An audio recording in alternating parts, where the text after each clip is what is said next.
ಗುರುರ್ದೇವೋ ಮಹೇಶ್ವರಃ ಗುರುಸ್ಸಾಕ್ಷಾತ್ ಪರಂ ಬ್ರಹ್ಮ ತಸ್ಮೈ ಶ್ರೀ ಗುರವೇ ನಮಃ.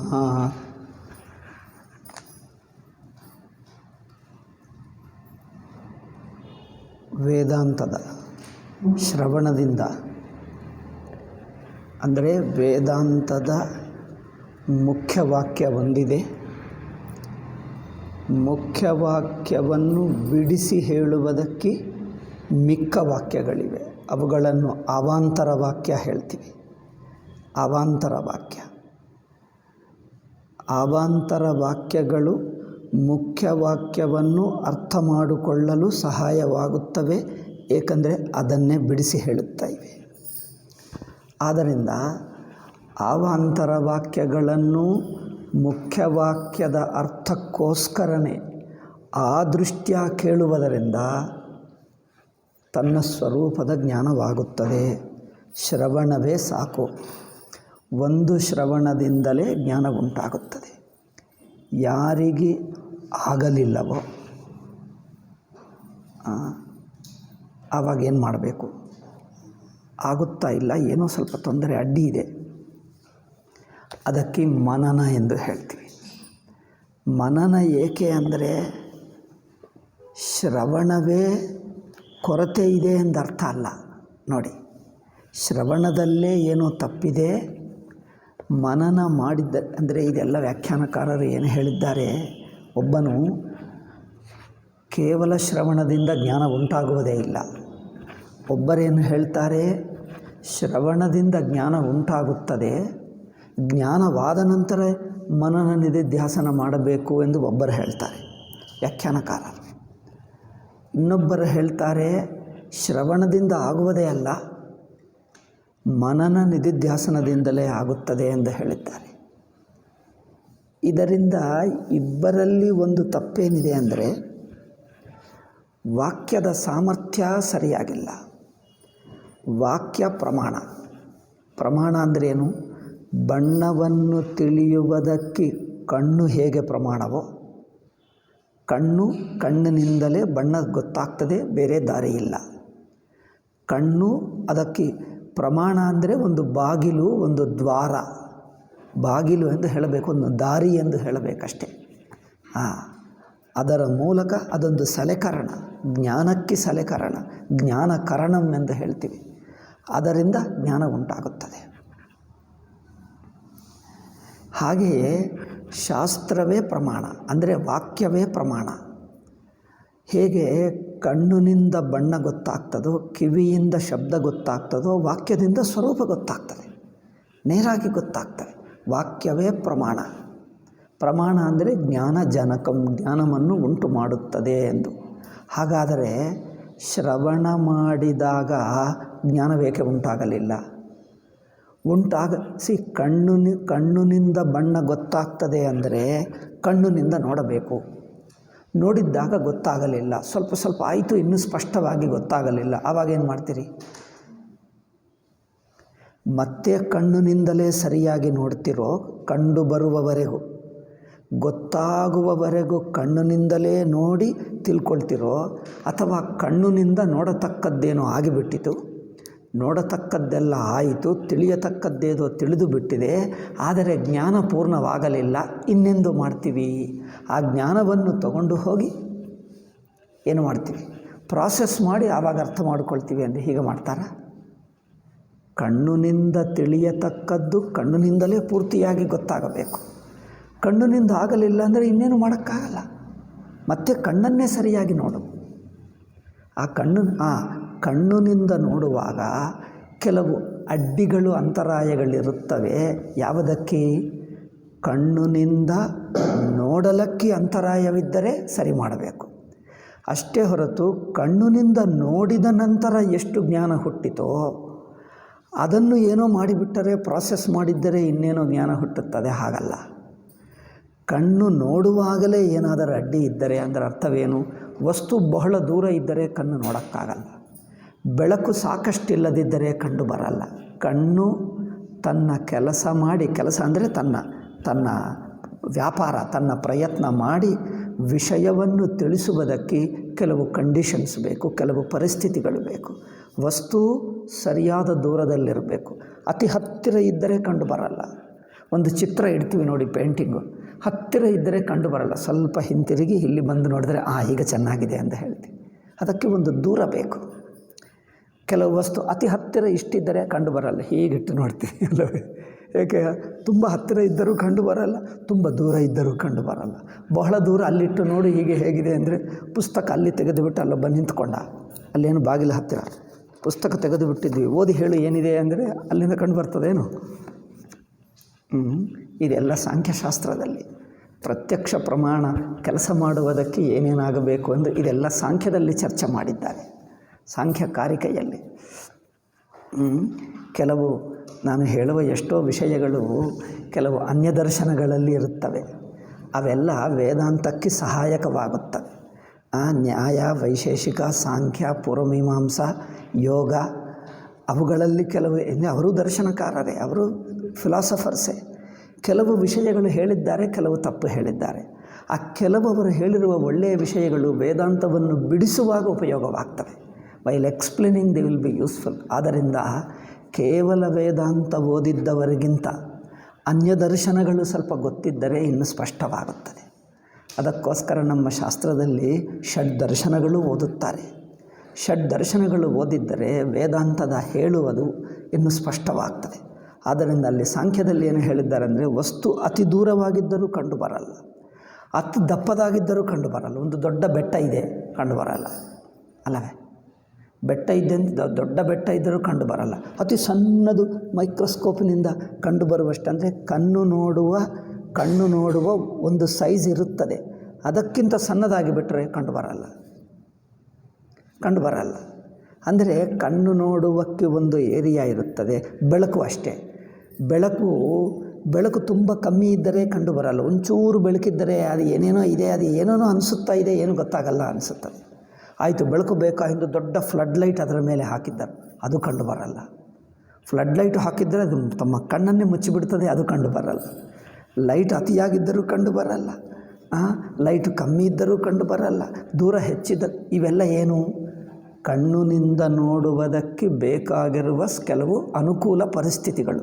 ಹಾಗೆ ವಾಕ್ಯ ಅರ್ಥವಾಗಬೇಕಂದರೆ ಕೆಲವು ಪರಿಸ್ಥಿತಿಗಳು ಬೇಕು. ಆ ಪರಿಸ್ಥಿತಿಗಳಲ್ಲಿ ಏನಾದರೂ ತೊಂದರೆ ಇದ್ದರೆ ಅವುಗಳನ್ನು ಸರಿ ಮಾಡಿಕೊಳ್ಳಬೇಕು.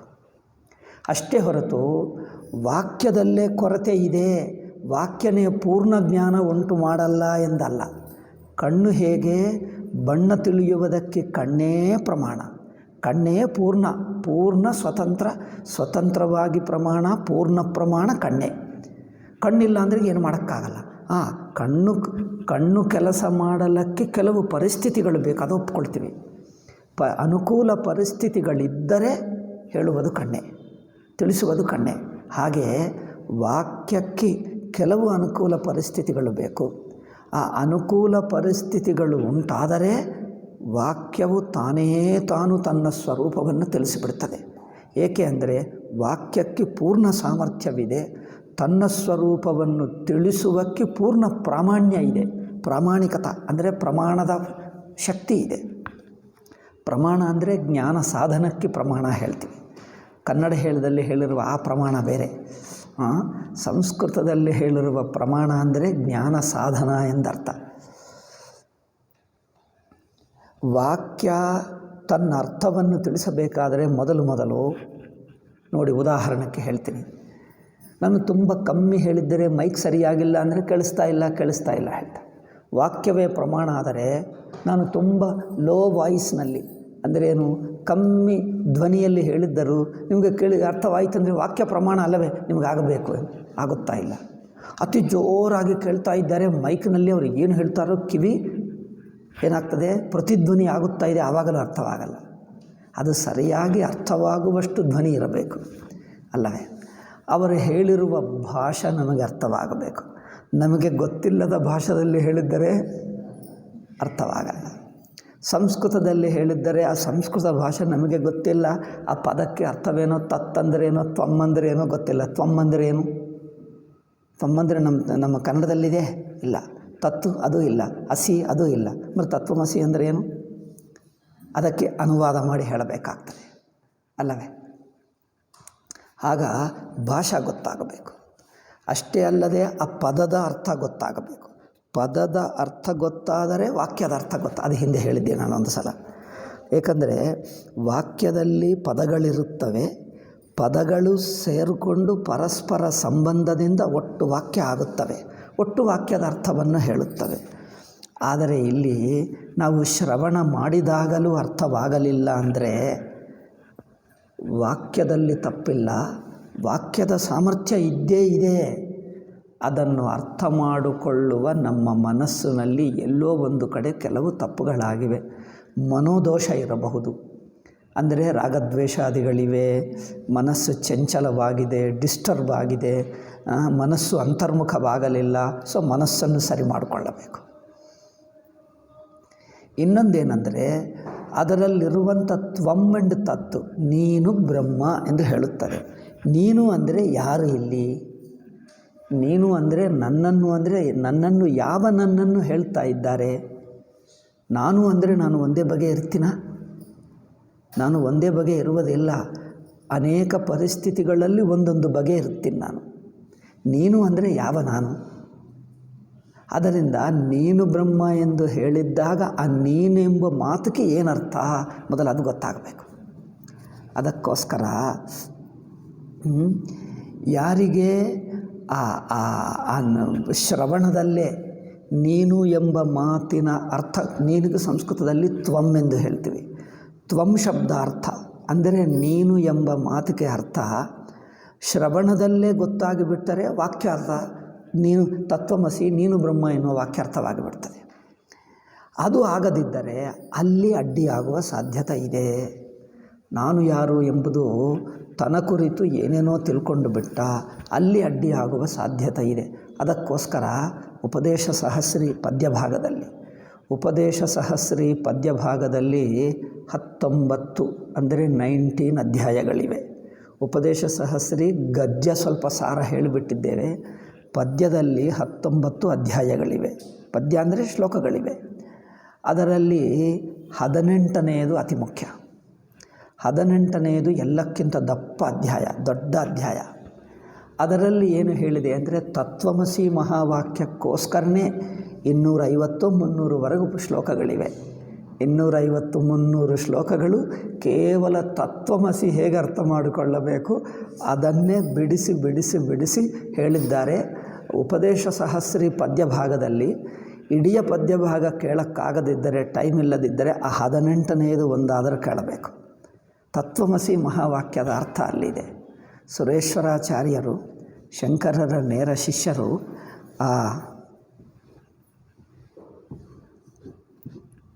ಆ ತತ್ವಮಸಿ ಅಧ್ಯಾಯವನ್ನು ತಗೊಂಡು ಅದನ್ನಿಟ್ಟುಕೊಂಡು ತಾನು ನೈಷ್ಕರ್ಮ ಸಿದ್ಧಿ ಎಂದು ತನ್ನ ಗ್ರಂಥದಲ್ಲಿ ಇನ್ನೂ ಬಿಡಿಸಿದ್ದಾರೆ. ಅದನ್ನು ಇನ್ನೂ ಬಿಡಿಸಿ ಬಿಡಿಸಿ ಹೇಳಿದ್ದಾರೆ. ಅಲ್ಲಿದೆ ಹೇಳ್ತಾರೆ, ಉತ್ತಮಾಧಿಕಾರಿಗೆ ಶ್ರವಣದಿಂದಲೇ ಅರ್ಥವಾಗ್ತದೆ. ಅಂದ್ರೇನು?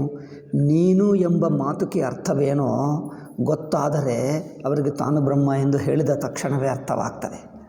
ಮಿಕ್ಕ ಜನರಿಗೆ ಏಕೆ ಅರ್ಥವಾಗ್ತಾ ಇಲ್ಲ ಅಂದರೆ ಈ ನಾನು ಅಂದೆ ಯಾರು ಎನ್ನುವುದು ಅದರ ಕುರಿತೇ ಸಂದೇಹಗಳಿವೆ. ಅಂದರೆ ಸಂದೇಹಗಳು ಅಂದರೆ ಇನ್ನೂ ತಪ್ಪು ತಿಳುವಳಿಕೆಗಳಿವೆ. ಅದಕ್ಕೋಸ್ಕರ ಏನು ಹೇಳ್ತದೆ, ಆ ನೀನು ಅಂದರೆ ಯಾರು, ನಾನಂದರೆ ಯಾರು ಎನ್ನುವುದು ಸ್ವಲ್ಪ ಇನ್ನು ಒಳಹೊಕ್ಕು, ಇನ್ನು ಹೆಚ್ಚಿನ ಸಲ ಮತ್ತೆ ಮತ್ತೆ ವಿಚಾರ ಮಾಡಬೇಕು. ಈ ವಿಚಾರವು ಮನನದಲ್ಲಿ ನಡೆಯುತ್ತದೆ.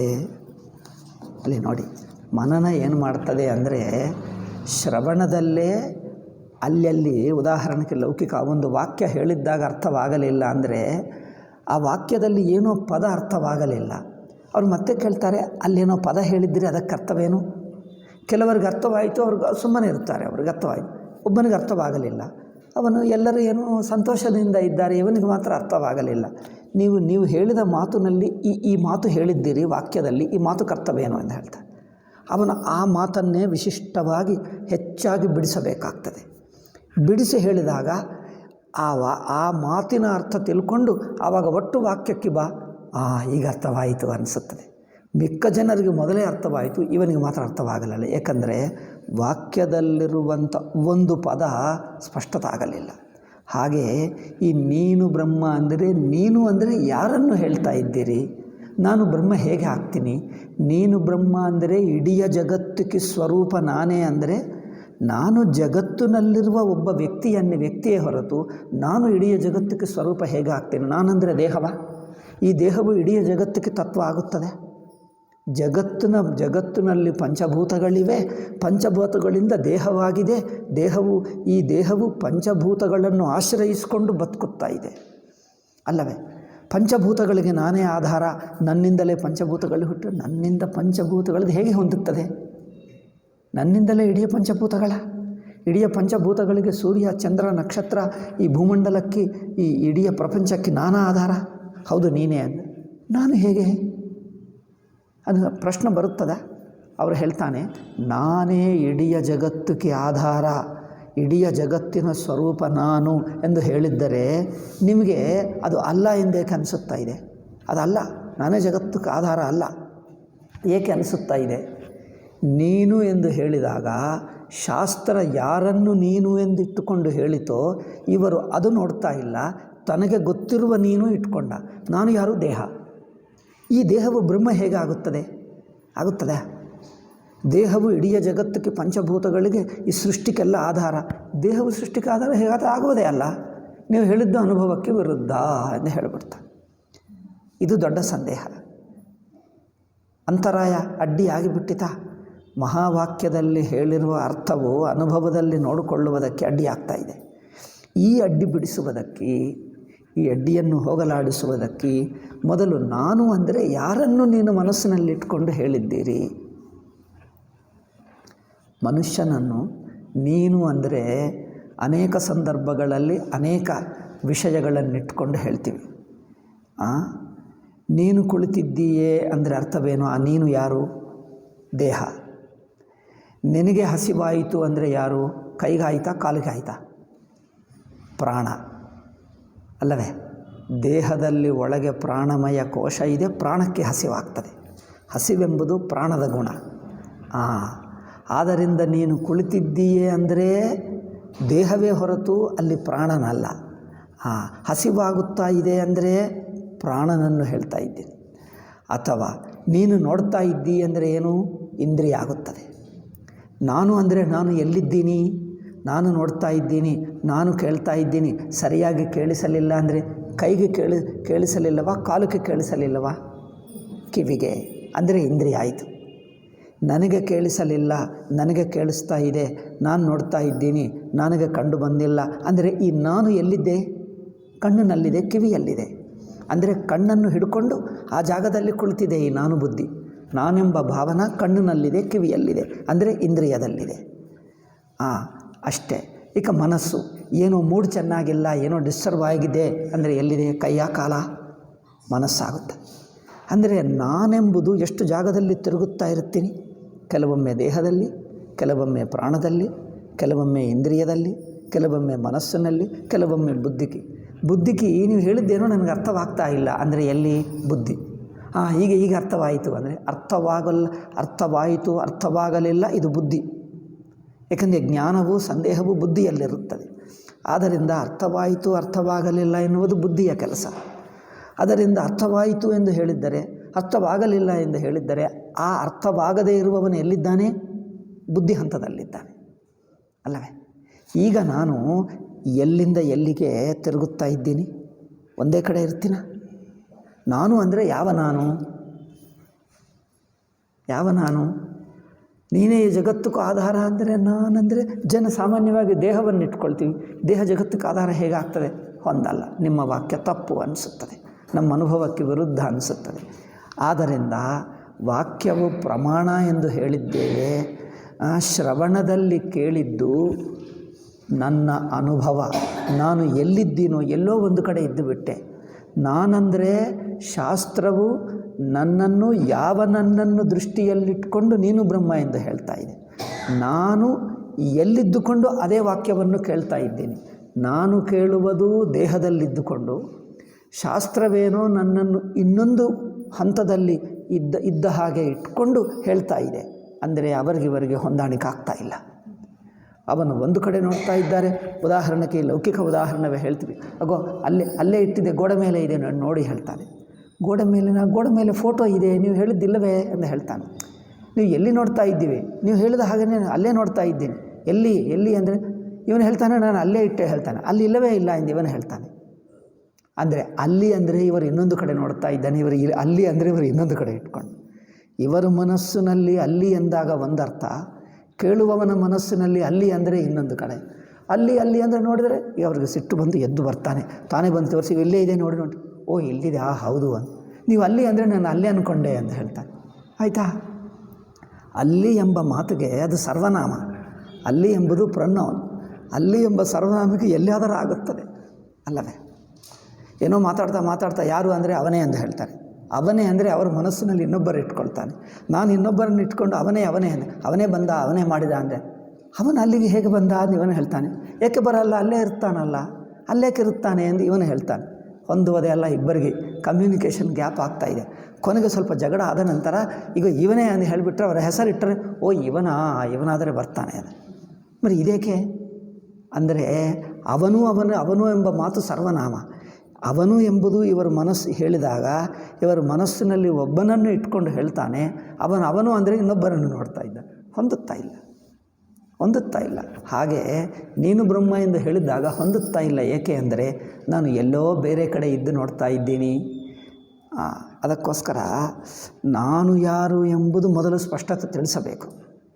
ಹೇಳಲ್ಲ, ಒಂದು ಆಶ್ರಮಕ್ಕೆ ಹೋದೆ, ಹೆಚ್ಚು ಆಂಧ್ರದಲ್ಲೇ ತಿರುಗಿದೆ, ಕೆಲವು ಉತ್ತರದಲ್ಲಿ ನೋಡಿದೆ, ಉತ್ತರ ಪ್ರದೇಶ ಅಲ್ಲಿ ಒಂದು ಆಂಧ್ರದಲ್ಲಿ ಒಬ್ಬ ಸ್ವಾಮೀಜಿ ಹೇಳ್ತಾ ಇದ್ದಾನೆ ಪ್ರವಚನದಲ್ಲಿ. ಏನು ಹೇಳ್ತಾನೆ?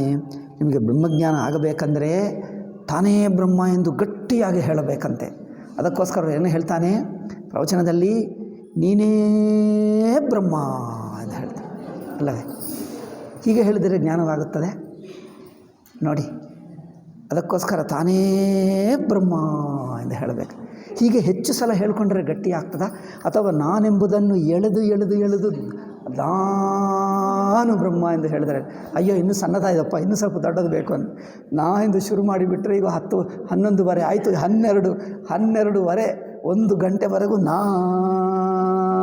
ಅಂತ ಹೇಳಿಬಿಟ್ರೆ 1 ಗಂಟೆ ಹೇಳಿಬಿಟ್ರೆ ಆವಾಗ ನಾನು ಬ್ರಹ್ಮ ಹೀಗೆ ಅರ್ಥವಾಗ್ತದೆ. ಹೀಗೆ ಮಾತಾಡ್ತಾರೆ ಅವರು. ಅದರಿಂದ ನಾನೇ ಬ್ರಹ್ಮ ಎಂದು ಗಟ್ಟಿಯಾಗಿ ಹೇಳ್ಕೊಳ್ಳಿ. ಗಟ್ಟಿ ಏನಪ್ಪ? ಈ ಗಟ್ಟಿಗೆ ಏನರ್ಥ? ಇದೆಲ್ಲ ಮೂರ್ಖರ ಮಾತು. ದೊಡ್ಡ ಸಾಧುಗಳು ಮೂರ್ಖರೇ ಇರುತ್ತಾರೆ. ಏಕೆಂದರೆ ವಿಷಯ ಗೊತ್ತಾಗಬೇಕೇ ಹೊರತು ಯಾರಿಗೆ ಗೊತ್ತೋ ಅವ್ರಿಗೆ ಗೊತ್ತಿಲ್ಲ ಅಂದರೆ ಎಷ್ಟೇ ಆಗಲಿ ಯಾರೇ ಆಗಲಿ ಅವಿವೇಕವೇ. ಹೆಚ್ಚು ಸಲ ಹೇಳಿಕೊಳ್ಳುವುದು, ಮತ್ತೆ 100 ಸಲ ಹೇಳ್ಕೊಬೇಕು. ಅಹಂ ಬ್ರಹ್ಮಾಸ್ಮಿ 100 ಸಲ ಹೇಳ್ಕೊ, 1000 ಸಲ ಹೇಳ್ಕೊ, ಅರ್ಥವಿಲ್ಲ. ಅದು ಮೂರ್ಖತನವೇ. ವಿಷಯವು ಅರ್ಥವಾಗುವುದು ಇದು ಜ್ಞಾನ ರೂಪವೇ ಹೊರತು ರಿಪಿಟೇಷನ್ ಜಪ ಮಾಡುವುದಲ್ಲ ಇದು. ಅದು ಇದೆ ಹೇಳಲ್ಲ, ಅದೆಲ್ಲ ನಿಮಗೆ ಹೇಳಬಾರದು. ಅದು ಸನ್ಯಾಸ ಧರ್ಮದಲ್ಲಿ ಮಹಾವಾಕ್ಯೋಪದೇಶ ಮಾಡಿದ ನಂತರ ಮಹಾವಾಕ್ಯ ಜಪ ಮಾಡಬೇಕಂತೆ ಸನ್ಯಾಸಿ. ಕೆಲವು ಪುಸ್ತಕಗಳಲ್ಲಿ ಬರೆದಿಟ್ಟರು, ಕೆಲವು ಮಾಡುವರಿದ್ದಾರೆ ಹಾಗೆ ಮಹಾವಾಕ್ಯ ಜಪ ಮಾಡ್ತಾರೆ. ಮಹಾವಾಕ್ಯ ಜಪ ಮಾಡತಕ್ಕದ್ದಲ್ಲ, ಅದು ಮನನ ಮಾಡತಕ್ಕದ್ದು, ಚಿಂತನ ಮಾಡತಕ್ಕದ್ದು. ನಾನಂದರೆ ಯಾರು ಎಂಬುದು ವಿವೇಕ ಮಾಡಿ ತಿಳಿಯತಕ್ಕದ್ದು. ಜಪ ಮಾಡುವುದೇನು? ಅದೆಲ್ಲ ಹೇಳಿದ್ರೆ ಬೇಜಾರು ಮಾಡ್ಕೊಳ್ತಾರೆ. ಅದಾದರೆ ನಮ್ಮದು ಸನ್ಯಾಸ ಧರ್ಮ ಬಿಡಿ, ಅದು ನಿಮಗೆ ಬೇಡ. ಅದು ಭಯಂಕರ ಬುದ್ಧಿ. ಏನೇನೋ ಮಾಡ್ತಾರೆ, ಅದು ಜಪ ಮಾಡ್ತಾರೆ. ಅವರು ದೀಕ್ಷೆ ಕೊಡ್ತಾರೆ, ಇವರು ಜಪ ಮಾಡ್ತಾರೆ. ಅದು ಯಾರಿಗೆ ಹೇಳಬಾರದು, ಗೃಹಸ್ಥರಿಗೊಂದು ಸೀಕ್ರೆಟ್ ಆಗಿರ್ತಾರೆ. ಏನು ಜಪ ಮಾಡೋದು? ಮಹಾವಾಕ್ಯ ಜಪ ಮಾಡಬೇಕೆಂದು ಎಲ್ಲಿಯಾದ ಯಾವ ಉಪನಿಷತ್ತಿನಲ್ಲಿದೆಯಾ? ಅದರನ್ನು ವಿಚಾರ ಮಾಡಿ ಅದರ ಅರ್ಥವನ್ನು ಅನುಭವದಲ್ಲಿ ನೋಡಬೇಕೇ ಹೊರತು ಜಪ ಮಾಡುವುದೆಲ್ಲಿದೆ? ಅವು ಹಾಗೆ ಮಾಡ್ತಾರೆ ಅವರು. ಅದಕ್ಕೋಸ್ಕರ ಸಂಪ್ರದಾಯದಲ್ಲಿ ಅನಾವಶ್ಯಕ ತಪ್ಪುಗಳು ಬಂದುಬಿಟ್ಟಿವೆ. ಎಲ್ಲ ಸಂಪ್ರದಾಯಗಳು ಶುದ್ಧವೇನಲ್ಲ. ಸಂಪ್ರದಾಯ ಹೆಸರಿನಲ್ಲಿ ರಾಂಗ್ ವಿಷಯಗಳು ಸೇರಿದ್ದು ಬೇಕಾದಷ್ಟಿದೆ. ಅದೆಲ್ಲ ತೆಗೆದು ಸರಿಯಾದದ್ದು ಇಟ್ಕೊಳ್ಳಬೇಕು. ಆದ್ದರಿಂದ ನಾನೆಂಬುದು ಯಾರನ್ನು ತನ್ನ ಒಳಹೊಕ್ಕು ನೋಡು. ನಾನಂದರೆ ದೇಹವಲ್ಲ, ಇಂದ್ರಿಯಗಳಲ್ಲ, ಮನಸ್ಸುಗಳಲ್ಲ. ಇದು ಬಿಡಿಸಿ ಒಳಹೊಕ್ಕು ಯಾವ ಅರಿವಿನ ಸಾಕ್ಷಿವರೆಗೂ ತಲುಪುತ್ತಾನೋ ಅದು ಬ್ರಹ್ಮ ಎಂದು ಹೇಳಿದ್ದರೆ ಅರ್ಥವಾಗ್ತದೆ. ನಿಮಗೆ ಏಕೆ ಅರ್ಥವಾಗ್ತಾ ಇಲ್ಲ ಅಂದರೆ ನೀವು ದೇಹದಲ್ಲಿದ್ದೀವಿ, ಪ್ರಾಣಮಟ್ಟದಲ್ಲಿ, ಮನಸ್ಸಿನ ಮಟ್ಟ, ಬುದ್ಧಿ ಮಟ್ಟ, ಇಂದ್ರಿಯ ಮಟ್ಟ ಎಲ್ಲೋ ಇಲ್ಲೇ ನಿಂತಿರ್ತಾ ಇದ್ದೀವಿ. ಇಲ್ಲಿಂದ ಮನಸ್ಸನ್ನು, ಇಲ್ಲಿಂದ ವ್ಯಕ್ತಿಯನ್ನು ತಪ್ಪಿಸಿ ದೇಹದಿಂದ, ಇಂದ್ರಿಯಗಳಿಂದ, ಪ್ರಾಣದಿಂದ, ಮನಸ್ಸಿನಿಂದ, ಬುದ್ಧಿಯಿಂದ ದಾಟಿಸಿ ಸಾಕ್ಷಿ. ಇವನ್ ಅಹಂಬುದ್ಧಿಯೂ ಇದೆ. ಅಹಂಬುದ್ಧಿ ಅಹಂ ಪ್ರತ್ಯಯವನ್ನು ದಾಟಿಸಬೇಕು. ದಾಟಿಸಿ ಆ ಸಾಕ್ಷಿ ಭಾವ ಇದೆ, ಅಲ್ಲಿವರೆಗೂ ತಲುಪಿಸಬೇಕು. ಆ ಹಂತದಲ್ಲಿ ನೋಡ್ಕೊಂಡು ನೀನು ಬ್ರಹ್ಮವ ಅಲ್ಲವ, ನೀನು ಅರಿವು, ದೇಶ ಕಾಲ ನಾಮರೂಪಗಳನ್ನು ದಾಟಿರುವ ಅರಿವು. ಆ ಅರಿವು ಇಡೀ ಜಗತ್ತಿಗೆ ಸ್ವರೂಪ ಆಗುತ್ತದ ಅಲ್ಲವ? ಹಾಗೆ ಬಿಡ್ತದೆ, ಸ್ಪಷ್ಟವಾಗಿ ಕಂಡುಬರ್ತದೆ. ಆದ್ದರಿಂದ ಶ್ರೋತಕ್ಕೆ ಅರ್ಥವಾಗುವಷ್ಟು ತಾನು ದೇಹವು ಹೇಗಲ್ಲ, ಇಂದ್ರಿಯಗಳಲ್ಲ, ಮನಸ್ಸುಗಳಲ್ಲ, ಇದು ವಿವೇಕ ಮಾಡಬೇಕು. ಇದನ್ನು ತ್ವಂ ಪದಾರ್ಥ ವಿವೇಕ ಹೇಳ್ತೀವಿ. ಉಪದೇಶ ಸಹಸ್ರಿಯಲ್ಲಿ ಶಂಕರಾಚಾರ್ಯರು, ನೈಷ್ಕರ್ಮ ಸಿದ್ಧಿಯಲ್ಲಿ ಸುರೇಶ್ವರಾಚಾರ್ಯರು ಹೇಳಿದ್ದು ಇದೆ. ಮಹಾವಾಕ್ಯವು ಹೇಳಬೇಕಂದರೆ ತ್ವಂ ಪದಾರ್ಥವು ಸರಿಯಾಗಿ ಗೊತ್ತಾಗದೇ ಹೆಚ್ಚು ಜನರು ಇದ್ದಾರೆ. ಅದರಿಂದ ಅವರಿಗೆ ಸ್ವಲ್ಪ ತ್ವಂ ಪದಾರ್ಥ ವಿವೇಕ ಮೊದಲೇ ಮಾಡಿಕೊಂಡು ಬಂದರೆ ತತ್ವಮಸಿ ಹೇಳಿದರೆ ತಕ್ಷಣ ಅರ್ಥವಾಗ್ತದೆ. ಯಾರಿಗೆ ಆಗಲಿಲ್ಲವೋ ಅವರಿಗೆ ಸ್ವಲ್ಪ ತತ್ವಮಸಿಯಲ್ಲಿ ನೀನು ಅಂದರೆ ಯಾರು ಎಂಬ ಆ ತ್ವಂ ಪದದ ಅರ್ಥ, ನೀನು ಎಂಬ ಮಾತಿನ ಅರ್ಥವನ್ನು ಸ್ವಲ್ಪ ವಿಚಾರ ಮಾಡಿಸಿ, ಗೊತ್ತು ಮಾಡಿಸಿ ಮಹಾವಾಕ್ಯ ಹೇಳಬೇಕು. ಅದು ಸ್ವಲ್ಪ ಮಾಡಿದ್ದರೆ ಸಾಕಾಗಲ್ಲ, ಅಂದರೆ ಮತ್ತೆ 10 ಸಲ ಮಾಡಿಸಬೇಕು. ಆಗ ಅದು ಮನನ. ತ್ವಂ ಪದಾರ್ಥದ ವಿವೇಕವನ್ನು ಮತ್ತೆ ಮಾಡಿಸುವುದೇ ಮನನ. ಮನನ ಅಂದರೆ ಏನು ಮಾಡ್ತೀವಿ?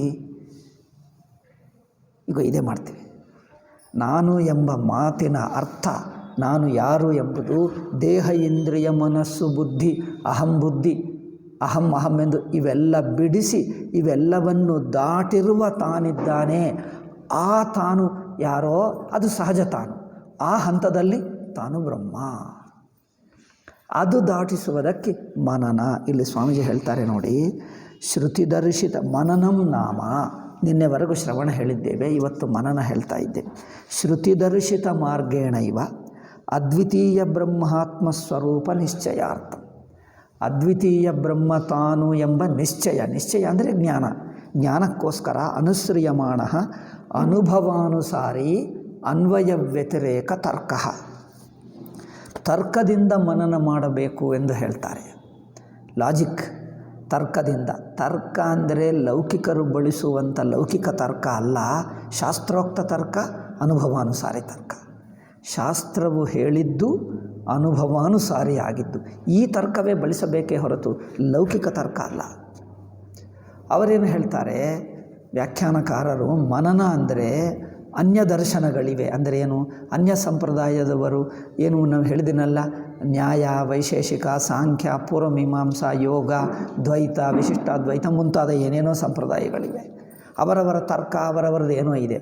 ಅನ್ಯ ದರ್ಶನಗಳನ್ನು ಖಂಡನ ಮಾಡುತ್ತಾ ಅವರದ್ದು ಹೇಗೆ ತಪ್ಪು, ಅನ್ಯ ದರ್ಶನಗಳನ್ನು ಅದ್ವೈತದಿಂದ ಹೋಲಿಸಿ ಅವರಿನಲ್ಲಿ ತಪ್ಪೇನಿದೆಯೋ ಇದೆಲ್ಲ ಮಾಡುತ್ತಾ ತಿಳ್ಕೊಂಡರೆ ಇದು ಮನನ ಎಂದು ಅವರು ಹೇಳ್ತಾರೆ ವ್ಯಾಖ್ಯಾನಕಾರ. ನಾನು ಮೊದಲು ಇದೇ ಕಲಿತುಕೊಂಡೆ, ನಾನು ಇದೇ ಹೇಳುತ್ತಿದ್ದೆ. ನಂತರ ನೋಡಿದ್ದರೆ ಭಾಷಾಕಾರರು ಹೇಳಿದ್ದು ಬೇರೆ ಇದೆ. ಮನನ ಅಂದರೆ ಅನ್ವಯ ವ್ಯತಿರೇಕ. ನಾನು ತ್ವಂ ಪದಾರ್ಥ, ತತ್ವಮಸಿ ಎಂಬ ವಾಕ್ಯದಲ್ಲಿ ತ್ವಂ ಅಂದರೆ ನೀನು. ಆ ನೀನು ನೀನು ಎಂಬ ಮಾತಿನ ಅರ್ಥವೇನೋ ತಿಳಿಯುವುದಕ್ಕೆ ಅನುಭವಾನುಸಾರವಾಗಿ ನಮ್ಮ ಅನುಭವದಲ್ಲೇ ಮಾಡುವಂಥ ದೃಗ್ದೃಶ್ಯ ವಿವೇಕ, ಅವಸ್ಥಾತ್ರಯ ವಿವೇಕ, ಇದು ತರ್ಕ. ಅನುಭವಾನುಸಾರಿ ತರ್ಕ ಅಂದರೆ ಏನು? ಅವಸ್ಥಾತ್ರಯ ವಿವೇಕ, ದೃಗ್ದೃಶ್ಯ ವಿವೇಕ. ಈ ಎರಡು ಅನುಭವಾನುಸಾರವಾಗಿ ತರ್ಕಗಳು. ಶ್ರುತಿ ಹೇಳಿದ್ದು ಅನುಭವಾನುಸಾರವಾಗಿತ್ತು. ಈ ಎರಡು ತರ್ಕಗಳಿಂದ ಅನ್ವಯ ವ್ಯತಿರೇಕ ಅಂದರೆ ಈ ಎರಡು ಸೇರಿಸ್ಕೊಂಡು ಹೇಳ್ತೀವಿ. ದೃಗ್ದೃಶ್ಯ ವಿವೇಕ ಆಗುತ್ತದೆ, ಅವಸ್ಥಾತ್ರಯ ವಿವೇಕ ಆಗ್ತದೆ. ಇವುಗಳಿಂದ ಮೊದಲು ನಾನಂದರೆ ಯಾರು ಅದು ಗೊತ್ತಾದರೆ ಆ ನಾನು ಬ್ರಹ್ಮವೋ ಅಲ್ಲವೋ ಗೊತ್ತಾಗಿಬಿಡ್ತದೆ, ಸುಲಭವಾಗಿ ಗೊತ್ತಾಗ್ತದೆ. ಅದಕ್ಕೋಸ್ಕರ ಇಲ್ಲಿ ಹೇಳ್ತಾರೆ ಅನ್ವಯ ವ್ಯತಿರೇಕ ತರ್ಕ. ಉಪದೇಶ ಸಹಸ್ರಿಯಲ್ಲಿಯೂ ನೈಷ್ಕರ್ಮ ಸಿದ್ಧಿ ಎಲ್ಲಿ ಸುರೇಶ್ವರಾಚಾರ್ಯರಾದರೂ ಇದೇ ಹೇಳ್ತಾರೆ. ಈ ತ್ವಂ ಪದಾರ್ಥದ ವಿವೇಕ ಹೆಚ್ಚು ಮಾಡಿಸಬೇಕು, 100 ಸಲ ಮಾಡಿಸಬೇಕು ವಿದ್ಯಾರ್ಥಿಗೆ. ಮನನ ಅಂದರೆ ಅದೇ, ಹೆಚ್ಚು ಸಲ ಅದೇ ಮಾಡಿಸಬೇಕು. ಏಕೆಂದರೆ ಸಿಕ್ಕಾಕ್ಕೊಂಡಿದ್ದು ಅಲ್ಲೇ. ಅಲ್ಲೇ ಸಿಕ್ಕಾಕ್ಕೊಳ್ತಾರೆ. ಅದು ಅರ್ಥವಾಗದಿದ್ದರೆ ಒಟ್ಟು ವಾಕ್ಯಾರ್ಥ ಅರ್ಥವಾಗಲ್ಲ. ಅದಕ್ಕೋಸ್ಕರ ಗ್ರಂಥರೂಪದಿಂದ ಶ್ರವಣ ಮಾಡಿದ್ದು ಆದ ನಂತರ ಅರ್ಥವಾಗಲಿಲ್ಲ ಅಂದರೆ ಮನನ ಮಾಡಿಸುವಂದಿಗೂ ಇದೆ. ಮತ್ತೆ ಮತ್ತೆ ಮತ್ತೆ ಮತ್ತೆ ಅವಸ್ಥಾತ್ರಯ ವಿವೇಕವನ್ನು ವಿಸ್ತಾರವಾಗಿ ಸ್ವಾಮೀಜಿ ಅವಸ್ಥಾತ್ರಯ ವಿವೇಕವನ್ನೇ ಇಟ್ಟುಕೊಂಡು ಅದಕ್ಕೋಸ್ಕರನೇ ಅತಿ ವಿಸ್ತೃತವಾಗಿ, ಎಷ್ಟು ವಿಸ್ತೃತ ಅಂದರೆ ಅದರ ಮೇಲೆ ಒಂದು ಪುಸ್ತಕನೇ ಬರೆದರು. ಪರಮಾರ್ಥ ಚಿಂತಾಮಣಿ, ಇನ್ನೊಂದಿದೆ ಅದೇನು ಮೊದಲು ಬರೆದಿದ್ದು ಅವಸ್ಥಾತ್ರಯ ಚಂದ್ರಿಕೆ ಎಂದು. ಅವಸ್ಥಾತ್ರಯ ಚಂದ್ರಿಕೆ ಮೊದಲು ಬರೆದು ಅದನ್ನು ಇನ್ನೂ ವಿಸ್ತಾರ ಮಾಡಿ, ಇನ್ನೂ ಬಿಡಿಸಿ, ಇನ್ನೂ ಹೆಚ್ಚಿನ ವ್ಯಾಖ್ಯಾನ ಮಾಡಿ ಪರಮಾರ್ಥ ಚಿಂತಾಮಣಿ ಕೇವಲ ಅವಸ್ಥಾತ್ರಯ ವಿವೇಕಕ್ಕೋಸ್ಕರನೇ ಒಂದು ಗ್ರಂಥನೇ ಮಾಡಿದ್ದರು. 250-300 ಪೇಜಿಗಳ ಗ್ರಂಥ, 250-300 ಪೇಜಿಗಳಿವೆ. 300 ಪೇಜಿಗಳ ಗ್ರಂಥ ಕೇವಲ ಅವಸ್ಥಾತ್ರಯ ವಿವೇಕ. ಅಂದ್ರೇನು? ಈ ನಾನಂದರೆ ಯಾರು ಮೊದಲು ಗೊತ್ತಾಗಲಿ. ಆ ನಾನೆಂಬುದು ಸಾಕ್ಷಿವರೆಗೂ ತಲುಪಿದ್ದರೆ ಆ ಸಾಕ್ಷಿ ಬ್ರಹ್ಮ ಸುಲಭವಾಗ್ತದೆ, ತಕ್ಷಣವೇ ಗೊತ್ತಾಗಿಬಿಡ್ತದೆ. ಈಗ ಇನ್ನೇನು ತಡೆಯಬೇಕಾಗಿಲ್ಲ. ದೃಗ್ದೃಶ್ಯ ವಿವೇಕವೂ ಆದರೂ ಮಿಕ್ಕ ಪ್ರಕ್ರಿಯೆಗಳನ್ನೆಲ್ಲ ಅಲ್ಲೆಲ್ಲಿ ಹೇಳಿದ್ದಾರೆ.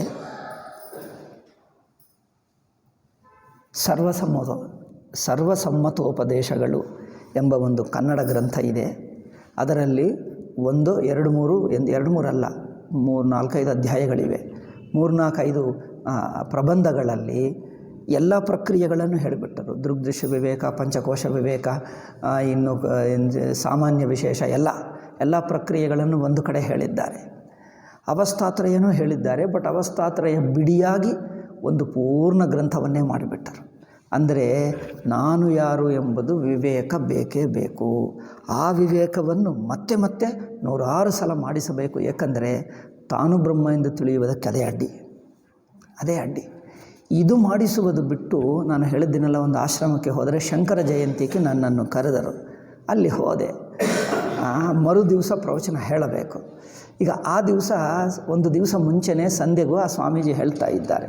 ಏನು ಹೇಳ್ತಾರೆ? ಪ್ರವಚನ ಹೇಳಿ ಅದೇ ಹೇಳ್ತಾರೆ, ನೀನೇ ಬ್ರಹ್ಮ ಎಂದು ತಿಳ್ಕೋ ಎಂದು ಹೇಳಬೇಕು. ಚಿತ್ರಕೂಟಕ್ಕೆ ಹೋದೆ. ಚಿತ್ರಕೂಟ ಗೊತ್ತಲ್ಲವೇ? ಭರತ ಬಂದು ರಾಮಚಂದ್ರನ ದರ್ಶನಕ್ಕೆ ಬಂದು ಪಾದುಕ ತಗೊಂಡು ಹೋದ. ಚಿತ್ರಕೂಟ, ಈಗ ನೀವು ಕುಂಭಮೇಳಕ್ಕೆ ಹೋಗ್ತಿರಲ್ಲ, ಯಮುನಾ ದಾಟಿ ಇನ್ನು ಕೆಳಗೆ ಬರಬೇಕು. ಕೆಳಗೆ ಅಂದರೆ ಈ ಸೌತ್, ದಕ್ಷಿಣಕ್ಕೆ ಬರುತ್ತಾ ಇದ್ದರೆ ಉತ್ತರ ಪ್ರದೇಶ ಮಧ್ಯಪ್ರದೇಶ ಬಾರ್ಡರ್ನಲ್ಲಿದೆ ಚಿತ್ರಕೂಟ. ಅದೊಂದು ವಿಚಿತ್ರ. ಚಿತ್ರಕೂಟ ಊರಿನ ಒಂದು ಭಾಗ ಉತ್ತರ ಪ್ರದೇಶಕ್ಕೂ ಹಾಕಿದ್ದಾರೆ, ಒಂದು ಭಾಗ ಮಧ್ಯಪ್ರದೇಶಕ್ಕೂ ಹಾಕಿದ್ದಾರೆ. ಅದು ಏನು ಬುದ್ಧಿಯೋ ಅರ್ಥ ವಿಚಿತ್ರ. ಚಿತ್ರಕೂಟ ಒಂದು ಸಣ್ಣ ಗಿರಿ ಇದೆ, ಕಾಮದಗಿರಿ ಅಂತಾರೆ. ಆ ಗಿರಿ ಮೇಲೇ ಗುಡಿಸಲು ಕಟ್ಟಿಕೊಂಡು ರಾಮಚಂದ್ರ ಇದ್ದ. ಭರತ ಅಲ್ಲಿಗೆ ಬಂದ. ಆ ಗಿರಿ ಮಾತ್ರ ಮಧ್ಯಪ್ರದೇಶಕ್ಕೂ ಬಂದಿದೆ. ಅದಕ್ಕೆ ಮಂದಾಕಿನಿ ಅನ್ನೋ ಒಂದು ಸಣ್ಣ ನದಿ ಇದೆ. ಆ ನದಿ ಮಾತ್ರ ಉತ್ತರ ಪ್ರದೇಶನಲ್ಲಿದೆ. ಅಲ್ಲೇ ಪಕ್ಕ ಏನಿಲ್ಲ, ಅದೇ 2 ಸೇರಿಕೊಂಡು ಒಂದೇ ಊರಿನಲ್ಲಿ ಸ್ವಲ್ಪ ಭಾಗ ಮಾಡಿದ್ದೆ. ಅದು ಬಿಡಿ. ಸೊ ಚಿತ್ರಕೂಟಕ್ಕೆ ಹೋದಾಗ ಒಂದು ಆಶ್ರಮದಲ್ಲಿದ್ದೆ. ಅದೇ ಆ ಗಿರಿ ಹತ್ತಿರನೇ ಆಶ್ರಮದಲ್ಲಿ ಒಂದು ಸ್ವಾಮೀಜಿ ಇದ್ದರಂತೆ. ಅವರು ಈಗ ಇರಲಿ, ಆವಾಗ ನಾನು ಹೋದಾಗ ಇರಲಿಲ್ಲ, ಅಂದರೆ ಪ್ರಾಣ ಬಿಟ್ಟರು. ಅವರು ಎಲ್ಲರೂ ಸುತ್ತಮುತ್ತಿರುವ ಜನರಿಗೆಲ್ಲರಿಗೆ ಹೇಳಿಬಿಟ್ರಂತೆ. ನಾನು ಸುಮ್ಮನೆ ಅಲ್ಲಿ ವಾಕಿಂಗ್ಗೆ ಹೋದರೆ ಅಲ್ಲಿರುವ ಹಳ್ಳಿ ಜನರು ಅವರೆಲ್ಲರೂ ಬಂದು ಮಹಾರಾಜ್ ಎಂದು ಹೇಳ್ತಾರೆ, ನಮಸ್ಕಾರ ಮಾಡಿ. ಏನು ಹೇಳ್ತಾರೆ ಗೊತ್ತಾ? ನಮಸ್ಕಾರ ಮಾಡಬೇಕಂದ್ರೆ ಸೋಹಂ ಎಂದು ಹೇಳಿಬಿಡ್ತಾರೆ. ಇದೇನಪ್ಪ ಈಗ ಜೋರು ಕಿರ್ಚ್ತಾರೆ. ಅಂದ್ಕೊಂಡೆ ಏನಾಯಿತು ಹೀಗೆ ಹೇಳ್ತಾನೆ. ಓಹೋ, ಇವರು ಸೋಹಂ ಹೇಳ್ತಾ ಇದ್ದಾನಾ? ಅಂದರೆ ಎಲ್ಲರಿಗೆ ಬ್ರಹ್ಮಜ್ಞಾನ ಆಗಬೇಕು ಅಂದರೆ ಎಲ್ಲರಿಗೂ ಹೇಳಿಬಿಟ್ಟರು, ಸೋಹಂ ಹೇಳ್ತಾನೆ ಇರೋ, ಎಲ್ಲರೂ ಸೋಹಂ ಹೇಳಬೇಕು, ಎಲ್ಲರಿಗೂ ಬ್ರಹ್ಮಜ್ಞಾನ. ಏನಪ್ಪ ಸೋಹಂ ಹೇಳಿಬಿಟ್ರೆ ಬ್ರಹ್ಮಜ್ಞಾನ ಆಗ್ತದೆ? ಇದು ವಿಚಾರ ವಾಕ್ಯವ? ಇದು ನಮಸ್ಕಾರ ವಾಕ್ಯ, ರಿಪಿಟೇಷನ್ ವಾಕ್ಯವ, ಜಪ ವಾಕ್ಯವ? ಅಹಂ ಬ್ರಹ್ಮಾಸ್ಮಿ ಎನ್ನುವುದು ನಮಸ್ಕಾರ ವಾಕ್ಯವ? ಯಾರು ನೋಡಲಿ, ಅಹಂ ಬ್ರಹ್ಮಾಸ್ಮಿ ನಮಸ್ಕಾರ ಮಾಡಿದರೆ ಜ್ಞಾನವಾಗುತ್ತದೆ. ಜನರು ಏನೇನೋ ಮಾಡ್ತಾರೆ. ಕೆಲವರು ದಾన్ని ನಮಸ್ಕಾರ ವಾಕ್ಯ ಮಾಡಿಬಿಡ್ತಾರೆ. ಅವ್ರು ನೋಡಿದ್ದೀನಿ. ಸೋಹಂ ಅಂದರೆ ಅವರು ಹಾಗೆ ಹೇಳ್ತಾರೆ. ಇಂಥದ್ದು ತುಂಬ ಅನುಭವಗಳಿವೆ. ಅದೆಲ್ಲ ಸುಮ್ಮನೆ ಹೇಳಲ್ಲ, ತುಂಬ ಇವೆ. ಗೋರಖ್ಪುರಕ್ಕೆ ಹೋದೆ. ಅಲ್ಲಿ ಅದೆಲ್ಲ ಬೇಡ ಬಿಡಿ, ಅದು ಸುಮ್ಮನೆ ಅನಾವಶ್ಯಕ, ಟೈಮ್ ವೇಸ್ಟ್ ಆಗ್ತದೆ. ಬೇರೆ ಏನೇನು ಅದು ಚಾಟಿಂಗ್ನಲ್ಲಿ ಹೇಳಬೇಕು, ಈಗ ಬೇಡ, ಪಾಠದಲ್ಲಿ ಬೇಡ. ಬಗೆ ಏನೇನೋ ಹೇಳ್ತಾರೆ ಅವರು. ನೋಡಿದ್ದವರು ಆ ಗೋರಖ್ ಸಂಪ್ರದಾಯದಲ್ಲಿ ಇಲ್ಲೇನು ಈ ಕಿವಿಯನ್ನು ಏನು ಮಾಡ್ತಾರೆ, ತೂತು ಮಾಡಿ ಇಷ್ಟೆಲ್ಲ ರಿಂಗ್ ಹಾಕ್ಕೊಳ್ತಾರೆ. ಅದು ಗೋರಖ್ ಸಂಪ್ರದಾಯ ಅಂದರೆ ಅದೇ. ಗೋರಖ್ ಸಂಪ್ರದಾಯದಲ್ಲಿ ಸ್ಪೆಷಲ್ ಐಡೆಂಟಿಫಿಕೇಷನ್ ಏನಂದರೆ ಈ ರಿಂಗ್ಸ್ ಇರುತ್ತವೆ, ಅದು ಗೋರಖ್ ಸಂಪ್ರದಾಯ. ಮಿಕ್ಕ ಯಾರು ಈ ರಿಂಗ್ಸ್ ಹಾಕಲ್ಲ. ಅದು ರಿಂಗ್ಸ್ ಇಲ್ಲಿ ಕೆಳಗೆ ಮಾಡಲ್ಲ, ಈ ಮಧ್ಯದಿಂದ ಹಾಕ್ತಾರೆ. ಇದು ಗೊತ್ತಾ? ಈ ಮಧ್ಯದಲ್ಲಿ ತೂತು ಮಾಡಿ ಇಷ್ಟು ದೊಡ್ಡ ರಿಂಗ್ ಹಾಕ್ತಾರೆ. ದೊಡ್ಡ ರಿಂಗ್ ಹಾಕಿರೋದು ಗೋರಖ್ ಸಂಪ್ರದಾಯ. ಇದ್ದೀವಿ, ಅವರನ್ನು ನೋಡಿದ್ದೀವಿ, ಅವರಿದ್ದರು ನಮ್ಮ ಜೊತೆಗೆ ಇದ್ದರು. ಅವರನ್ನು ನೋಡಿದ್ದೇವೆ, ಮಾತಾಡಿದ್ದೇವೆ.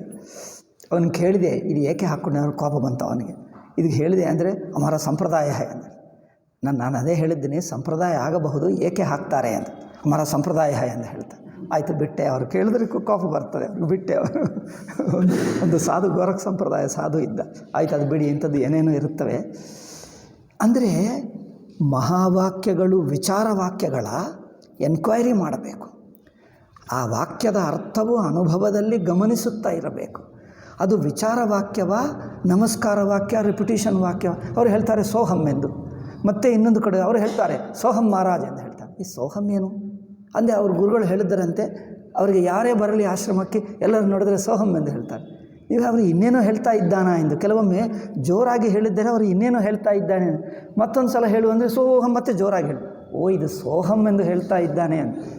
ಇದು ಏನಪ್ಪ, ಸೋಹಂ ಹೇಳ್ತಾ ಇದ್ದಾನ, ಬೈತಾ ಇದ್ದಾನ ಗೊತ್ತಾಗಲ್ಲ ನಮಗೆ.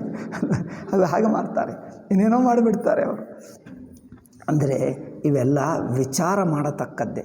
ಅವ್ರು ಏನು ಹೇಳ್ತಾರೆ? ಎಲ್ಲರೂ ಸೋಹಂ ಸೋಹಂ ಹೇಳ್ಕೊಟ್ರೆ ಬ್ರಹ್ಮಜ್ಞಾನಿಗಳಾಗ್ತಾರ? ಇದು ಏನು ಮಾತು? ಏನೋ ಹೇಳಿಬಿಡ್ತಾರೆ. ಆದ್ದರಿಂದ ಇಲ್ಲಿ ಹೇಳಿದ್ದೇನೆಂದರೆ, ನಾನು ಎಂಬ ಮಾತು ಕರ್ತವ್ಯವೇನು?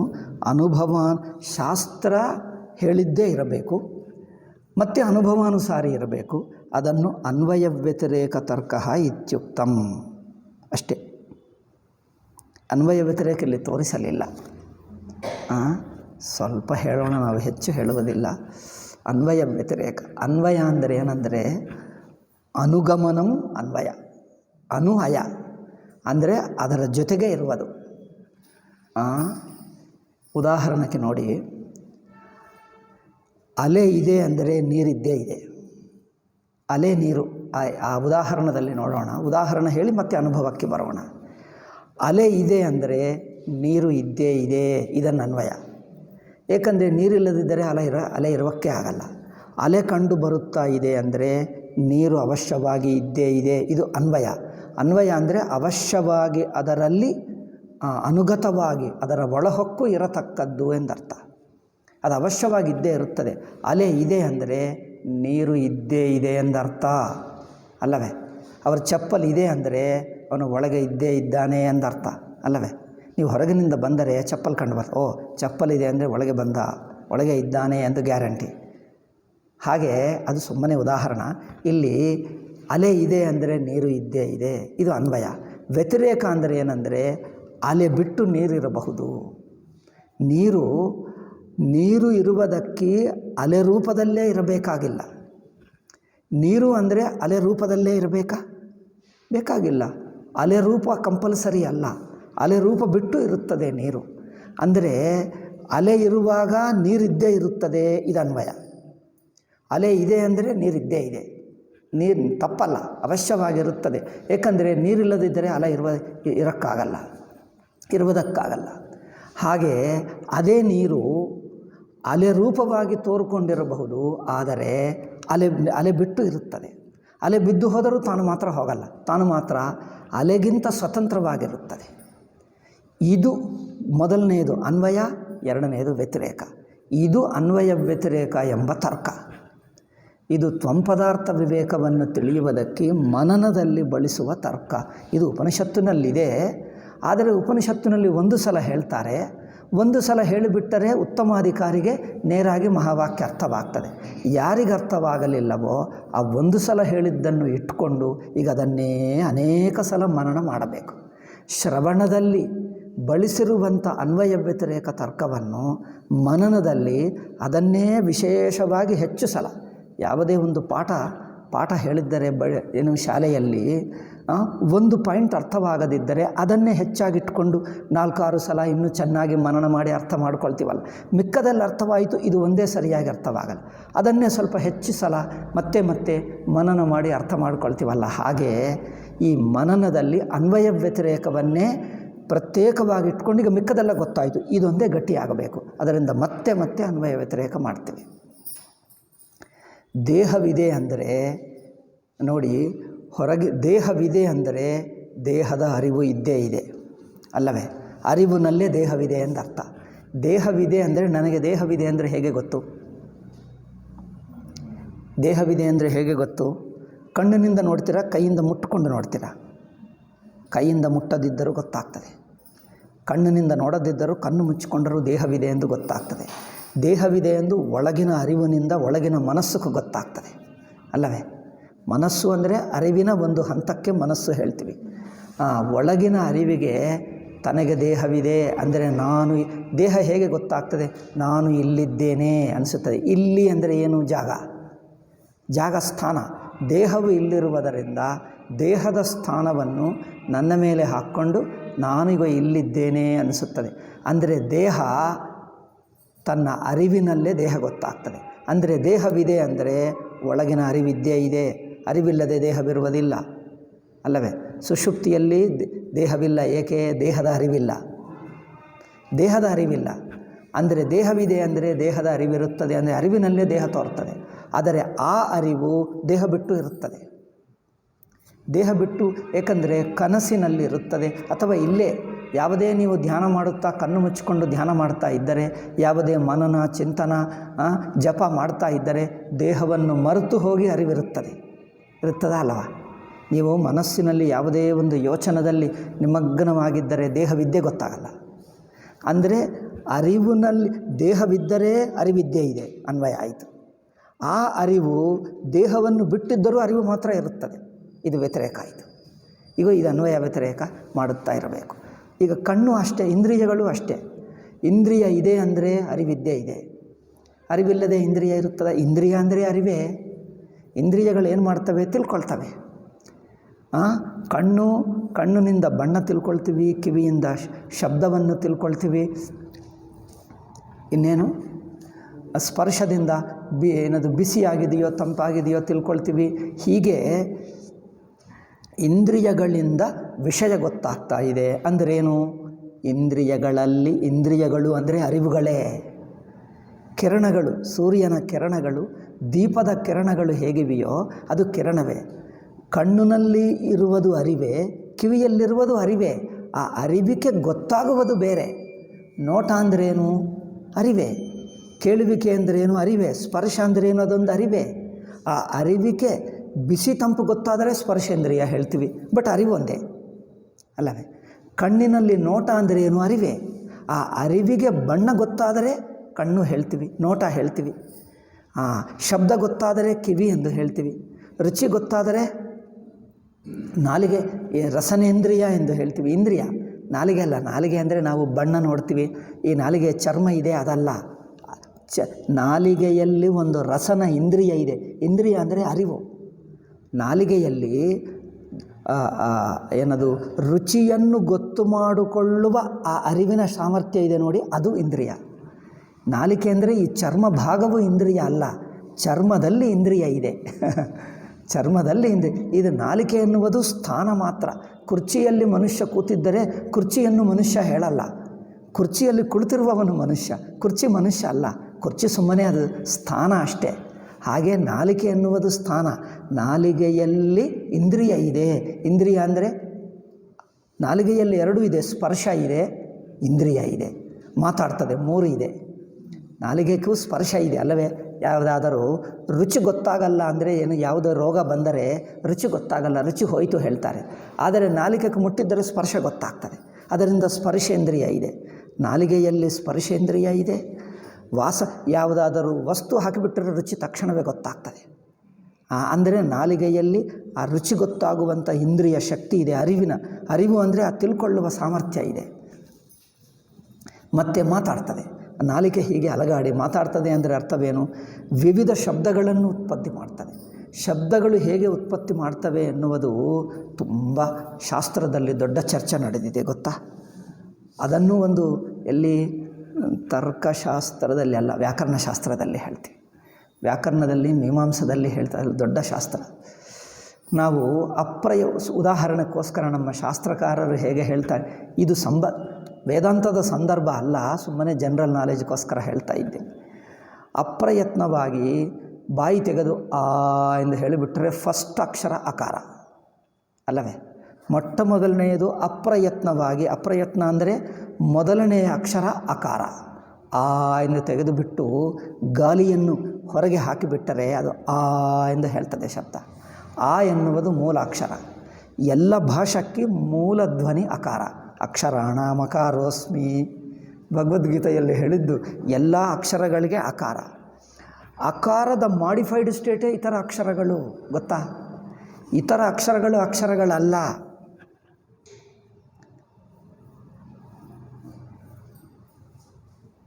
ಹಿಂದಿಯಲ್ಲಿ ಮೊದಲು ಆ ಎಂದು ಹಿಂದಿ ಅಕ್ಷರ ಗೊತ್ತಾ? 3 ಇಂಗ್ಲೀಷ್ನಲ್ಲಿ 3 ಬರೆಯುತ್ತೇವೆ ನೋಡಿ, ಹಾಗೆ ಹಾ ಬರೆಯುತ್ತಾರೆ. ಆ ಬರೆದು ಪಕ್ಕಕ್ಕೆ ಇಲ್ಲಿ ಒಂದು ಅಡ್ಡುಗೆರೆ ಮತ್ತು ಈ ಉದ್ದಗೆರೆ ಹಾಕಿಬಿಟ್ಟರೆ ಅಕಾರ ಆಗುತ್ತದೆ. ಈ ಒಂದೇ ಅಕಾರಕ್ಕೆ ಪೂರ್ವದಲ್ಲಿ ಅದನ್ನೇ ಇಕಾರ ಅದನ್ನೇ ಉಕಾರ, ಒಂದೇ ಅಕಾರಕ್ಕೆ ಅಕ್ಷರ ಏನದು ಸ್ವಲ್ಪ ಹಿಂದೆ ಮುಂದೆ ಮಾಡಿಬಿಟ್ಟು ಲೆಫ್ಟ್ಗೆ ಬರೆದರೆ ಈ ಆಗುತ್ತದೆ, ರೈಟ್ಗೆ ಬರೆದರೆ ಈ ದೀರ್ಘ ಆಗುತ್ತದೆ, ಅದಕ್ಕೆ ಕೆಳಗೆ ಹಾಕಿಬಿಟ್ಟರೆ ಹೂ ಆಗುತ್ತದೆ. ಅಕಾರಕ್ಕೆ ಎಲ್ಲ ಅಕ್ಷರಗಳು ಮಾಡಿಬಿಡುತ್ತಿದ್ದರು.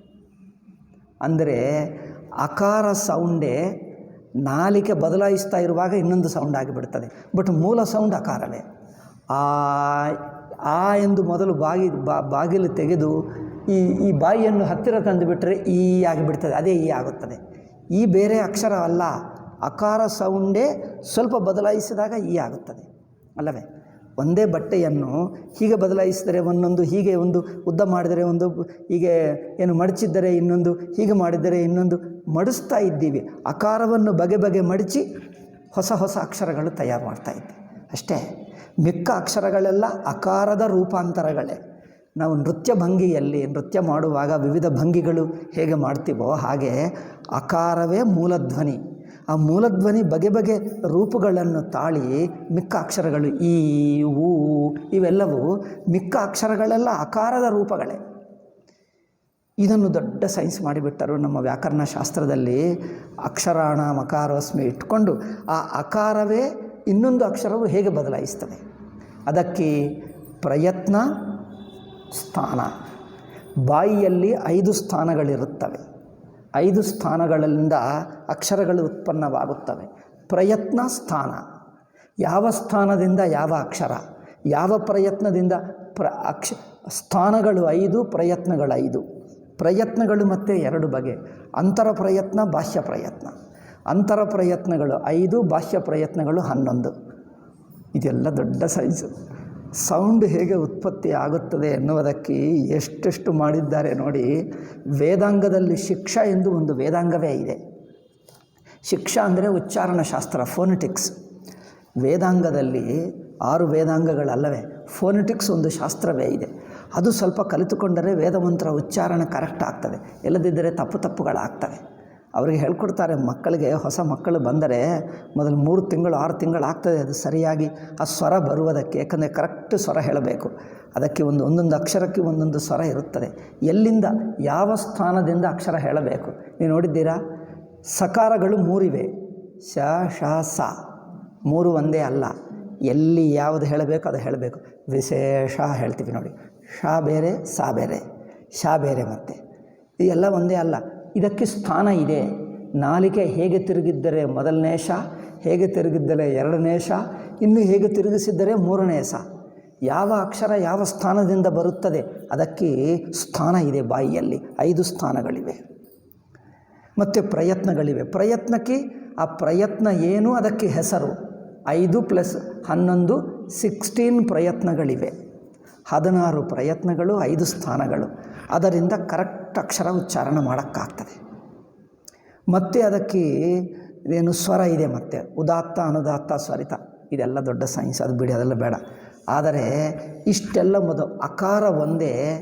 ನಾಲಿಕೆಯನ್ನು ಹಿಂದೆ ಏನದು ಕೆಳಗೆ ಹಾಕುವುದೋ ಮೇಲೆ ಹಾಕುವುದೋ, ಸ್ವಲ್ಪ ಒಳಗೆ ತಳ್ಳುವುದೋ ಅಥವಾ ಒಳಗೆ ಮಾಡುವುದೋ ಅಥವಾ ಬಾಯಿಯನ್ನು ಸ್ವಲ್ಪ ಬದಲಾಯಿಸುವುದೋ, ಹೀಗೆ ಮಾಡುವುದರಿಂದ ಒಂದೇ ಅಕಾರ ಮಿಕ್ಕ ಅಕ್ಷರಗಳನ್ನೆಲ್ಲ ತಾಳುತ್ತಾ ಇದೆ. ಇದೆಲ್ಲ ನೋಡಿ, ನಾಲಿಗೆ ತಿರುಗಿಸ್ತಾ ಇದ್ದೀವಿ, ಬಾಯಿಯನ್ನು ತಿರುಗಿ ಒಂದೇ ಆಕಾರ. ಬೇರೆ ಬೇರೆ ಅಕ್ಷರಗಳಲ್ಲ, ಒಂದೇ ಅಕ್ಷರ ಅನೇಕ ರೂಪಗಳನ್ನು ತಾಳುತ್ತದೆ. ಸೊ ಅದರಿಂದ ಅದು ಕರ್ಮೇಂದ್ರಿಯ ಆಗಿಬಿಟ್ಟಿತು. ನಾಲಿಗೆಯಿಂದ ನಾಲಿಗೆ ಅಂದರೆ ಇಡೀ ಮುಖ, ಇಡೀ ಬಾಯಿದಿಂದ ಮಾತಾಡುವುದು ಅಂದರೆ ಅದು ಕರ್ಮೇಂದ್ರಿಯ ಆಗುತ್ತದೆ. ಅದು ಬಿಡಿ, ಕರ್ಮೇಂದ್ರಿಯದಲ್ಲಿ ಕರ್ಮ ಇದೆ ಹೊರತು ಅರಿವಿಲ್ಲ. ಕೈ ವಸ್ತು ಹಿಡ್ಕೊಳ್ತದೆ, ಸ್ಪರ್ಶ ಗೊತ್ತಾಗಲ್ಲ. ಸ್ಪರ್ಶವೂ ಜ್ಞಾನೇಂದ್ರಿಯ. ಸ್ಪರ್ಶದಿಂದ ಜ್ಞಾನವಾಗ್ತದೆ. ಹಿಡ್ಕೊಳ್ಳುವುದು ಜ್ಞಾನವ, ಬಿಸಾಕುವುದು ಜ್ಞಾನವ? ಜ್ಞಾನ ಅಲ್ಲ, ಅದು ಕ್ರಿಯೆ ಆಗುತ್ತದೆ. ಕ್ರಿಯೆ ಬೇರೆ, ಜ್ಞಾನ ಬೇರೆ. ಆದ್ದರಿಂದ ಜ್ಞಾನೇಂದ್ರಿಯಗಳಂದರೆ ಜ್ಞಾನವಾಗುತ್ತದೆ. ಇಂದ್ರಿಯಗಳಲ್ಲಿ ಅರಿವಿದ್ದರೆ ಆ ಅರಿವಿಗೆ ಒಂದಾನೊಂದು ವಿಷಯವನ್ನು ತಿಳ್ಕೊಳ್ಳುವುದಕ್ಕೆ ಒಂದೊಂದು ಜಾಗ ಇದೆ ಅಲ್ಲವೇ? ಇದು ಕಣ್ಣಿಲ್ಲಿ, ಕಿವಿಯಲ್ಲಿ, ನಾಲಿಗೆ ಇಲ್ಲಿ, ಮೂಗು ವಾಸನ ಇಲ್ಲಿ, ಸ್ಪರ್ಶ ಇಡೀ ದೇಹದಲ್ಲಿದೆ. ಸ್ಪರ್ಶೇಂದ್ರಿಯ ಒಂದೇ ಇಡೀ ದೇಹದಲ್ಲಿದೆ ಅಲ್ಲವೇ? ಇಡೀ ದೇಹದಲ್ಲಿ ಸ್ಪರ್ಶೇಂದ್ರಿಯ. ಮಿಕ್ಕ 4 ಇಂದ್ರಿಯಗಳು ಈ ತಲೆಯಲ್ಲೇ ಇದ್ದುಬಿಟ್ಟಿವೆ. 4 ತಲೆಯಲ್ಲೇ. ಈಗ ಸ್ಪರ್ಶ ಮಾತ್ರ ಇಡೀ ದೇಹ. ಅಂದರೆ ಈ 5 ದ್ವಾರಗಳು, 5 ಕಿಟಕಿಗಳ ಹಾಗೆ ಅರಿವು ಹೊರಗೆ ಸರಿಯುವುದಕ್ಕೆ ಕಿರಣ. ಒಂದು ದೀಪವನ್ನು ಒಂದು ಮಡಿಕೆಯಲ್ಲಿಟ್ಟು ಅದಕ್ಕೆ 5 ತೂತುಗಳು ಮಾಡಿದ್ದರೆ ಹೇಗಿರುತ್ತದೆ? ಒಂದು ಮಡಿಕೆ ಇದೆ, ಮಡಿಕೆಗೆ 5 ತೂತುಗಳು ಮಾಡಿದ್ದೇವೆ, ಒಳಗೆ ದೀಪ ಇಟ್ಟಿದ್ದರೆ ನಮಗೇನು ಕಂಡು ಬರಲ್ಲ. ಆ 5 ತೂತುಗಳಿಂದ ಹೊರಗೆ ಬಂದು ಕಂಡು ಬರುತ್ತದೆ. ಇದು ದಕ್ಷಿಣಾಮೂರ್ತಿ ಸ್ತೋತ್ರದಲ್ಲಿ ಹೇಳ್ತಾರೆ. ಹಾಗೆ ಈ ದೇಹದಲ್ಲಿ ಅರಿವು ಒಳಗಿನದ ಇದ್ದು ಈ 5 ಇಂದ್ರಿಯಗಳಿಂದ ಕಿರಣಗಳು ಹೊರಗೆ ಬಂದು ಗೊತ್ತಾಗ್ತಾ ಇದೆ. ಅಂದರೆ ಅರಿವು 5 ಇಂದ್ರಿಯಗಳಲ್ಲಿದೆ. ಆ ಅರಿವಿನೇ ಇಂದ್ರಿಯ ಹೇಳ್ತೀವಿ. ಆಯಾ ವಿಷಯವನ್ನು ತಿಳಿಯುವಾಗ ಇಂದ್ರಿಯ ಹೇಳ್ತೀವಿ. ಇಲ್ಲಿ ನೋಡಿ, ಇಂದ್ರಿಯ ಇದೆ ಅಂದರೆ ಅರಿವಿದ್ಯೆ ಇದೆ. ಅರಿವಿಲ್ಲದಿದ್ದರೆ ಇಂದ್ರಿಯ ಇರುವುದೇ ಇಲ್ಲ. ಆ ಅರಿವು ಇಂದ್ರಿಯ ಬಿಟ್ಟು ಇರುತ್ತದೆ. ಕಣ್ಣು ಮುಚ್ಚಿಕೊಂಡರೂ ಇರುತ್ತದೆ. ಕಣ್ಣು ಮುಚ್ಚಿಕೊಂಡರೂ ಅರಿವು ಇರುತ್ತೆ. ಅಂದರೆ ಅರಿವು ಸ್ವತಂತ್ರ. ಇಂದ್ರಿಯದಿಂದ ಮೂಲಕ ತಿಳ್ಕೊಳ್ತಾ ಇದ್ದರೂ ಇಂದ್ರಿಯ ಬಿಟ್ಟಿದ್ದರೂ ಅರಿವಿರುತ್ತದೆ. ಅರಿವು ಸ್ವತಂತ್ರ. ಹೀಗೆ ಅರಿವನ್ನು ಇಂದ್ರಿಯ ಸಂಬಂಧ ಬಿಡಿಸಿ ಸ್ವತಂತ್ರವಾಗಿ ನೋಡುವುದು. ಹಾಗೆ ದೇಹವೂ ಅಷ್ಟೇ. ದೇಹವಿಲ್ಲದಿದ್ದರೂ ತಾನಿದ್ದಾನೆ. ಅಂದರೆ ದೇಹವು ಬಿಡಿಸಬೇಕಂದರೆ ದೇಹದ ಜಾಗ ಬುದ್ಧಿ ಬಿಡಬೇಕು. ನಾನು ಇಲ್ಲಿ ಕೂತಿದ್ದೇನೆ, ದೇಹದ ಅರಿವು ಮರೆತು ಹೋದರೆ ನಾನು ಎಲ್ಲಿ ಎನ್ನುವುದು ಸ್ಥಾನ ಬುದ್ಧಿ ಇರಲ್ಲ, ಸ್ಥಳ ಬುದ್ಧಿ ಹೋಗಿಬಿಡ್ತದೆ. ಎಲ್ಲಿ ಅಂದರೆ ಗೊತ್ತಾಗಲ್ಲ. ಅಂದರೆ ಸ್ಥಾನ ಬುದ್ಧಿ ದೇಹ ಮೂಲಕವೇ. ದೇಹಕ್ಕೆ ಒಂದು ಸ್ಥಾನ ಇದೆ, ದೇಹ ಮೂಲಕವೇ ನಿಮಗೆ ಸ್ಥಾನ ಬುದ್ಧಿ ಬರುತ್ತದೆ. ನೀವು ದೇಹವನ್ನು ಮರೆತು ಹೋದರೆ ಸ್ಥಾನ ಬುದ್ಧಿ ಇರುವುದಿಲ್ಲ. ಇದ್ದೇನೆ, ಅರಿವಿದೆ ಅಷ್ಟೇ. ಎಲ್ಲಿ ಅಂದರೆ ಎಲ್ಲಿ ಹೇಳೋಕ್ಕಾಗಲ್ಲ. ಎಲ್ಲಿ ಅಂದರೆ ದೇಹ ಹಾಕ್ಕೊಂಡರೆ ಸ್ಥಾನ ಬುದ್ಧಿ ಬರುತ್ತದೆ. ಹಾಗೆ ದೇಹದಿಂದ ಬಿಡಿಸಿ ಅರಿವು, ಮತ್ತು ಇಂದ್ರಿಯಗಳಿಂದ, ಹಾಗೆ ಮನಸ್ಸಿನಿಂದ ಬಿಡಿಸಬೇಕು. ಮನಸ್ಸು ಬಿಟ್ಟು ಇರುತ್ತದೆ. ಏಕೆಂದರೆ ಎಮೋಷನ್ಸು ಅರಿವಿನಲ್ಲೇ ಗೊತ್ತಾಗ್ತವೆ. ಎಮೋಷನ್ಸು ಭಾವೋದ್ವೇಗಗಳು ಬದಲಾಯಿಸ್ತವೆ, ಉದ್ವೇಗಗಳು, ಅದರ ಅರಿವಿರುತ್ತದೆ. ಬುದ್ಧಿ ಯೋಚನೆಗಳು ಹಾಗೆ ಇರುತ್ತವೆ. ಆದ್ದರಿಂದ ಈ ನಾನೆಂಬುದನ್ನು ಈಗ ನೋಡಿ, ದೇಹ, ಇಂದ್ರಿಯ, ಮನಸ್ಸು ಒಂದೊಂದು ಬಿಡಿಸಿ ಅರಿವನ್ನು ಸ್ವತಂತ್ರವಾಗಿ ನೋಡಬೇಕು. ಆ ಅರಿವು ಈಗ ದೃಷ್ಟು ದೃಶ್ಯ, ಜ್ಞಾತೃಜ್ಞೇಯ ಅಲ್ಲಿ ನೋಡಬೇಕು. ಅಹಂ ಅಂದರೆ ನಾನು. ಇಡೀ ಪ್ರಪಂಚವನ್ನೆಲ್ಲ ಒಂದೇ ಹೆಸರಿನಲ್ಲಿ ಹೇಳಬಹುದು ಅಲ್ಲವೇ?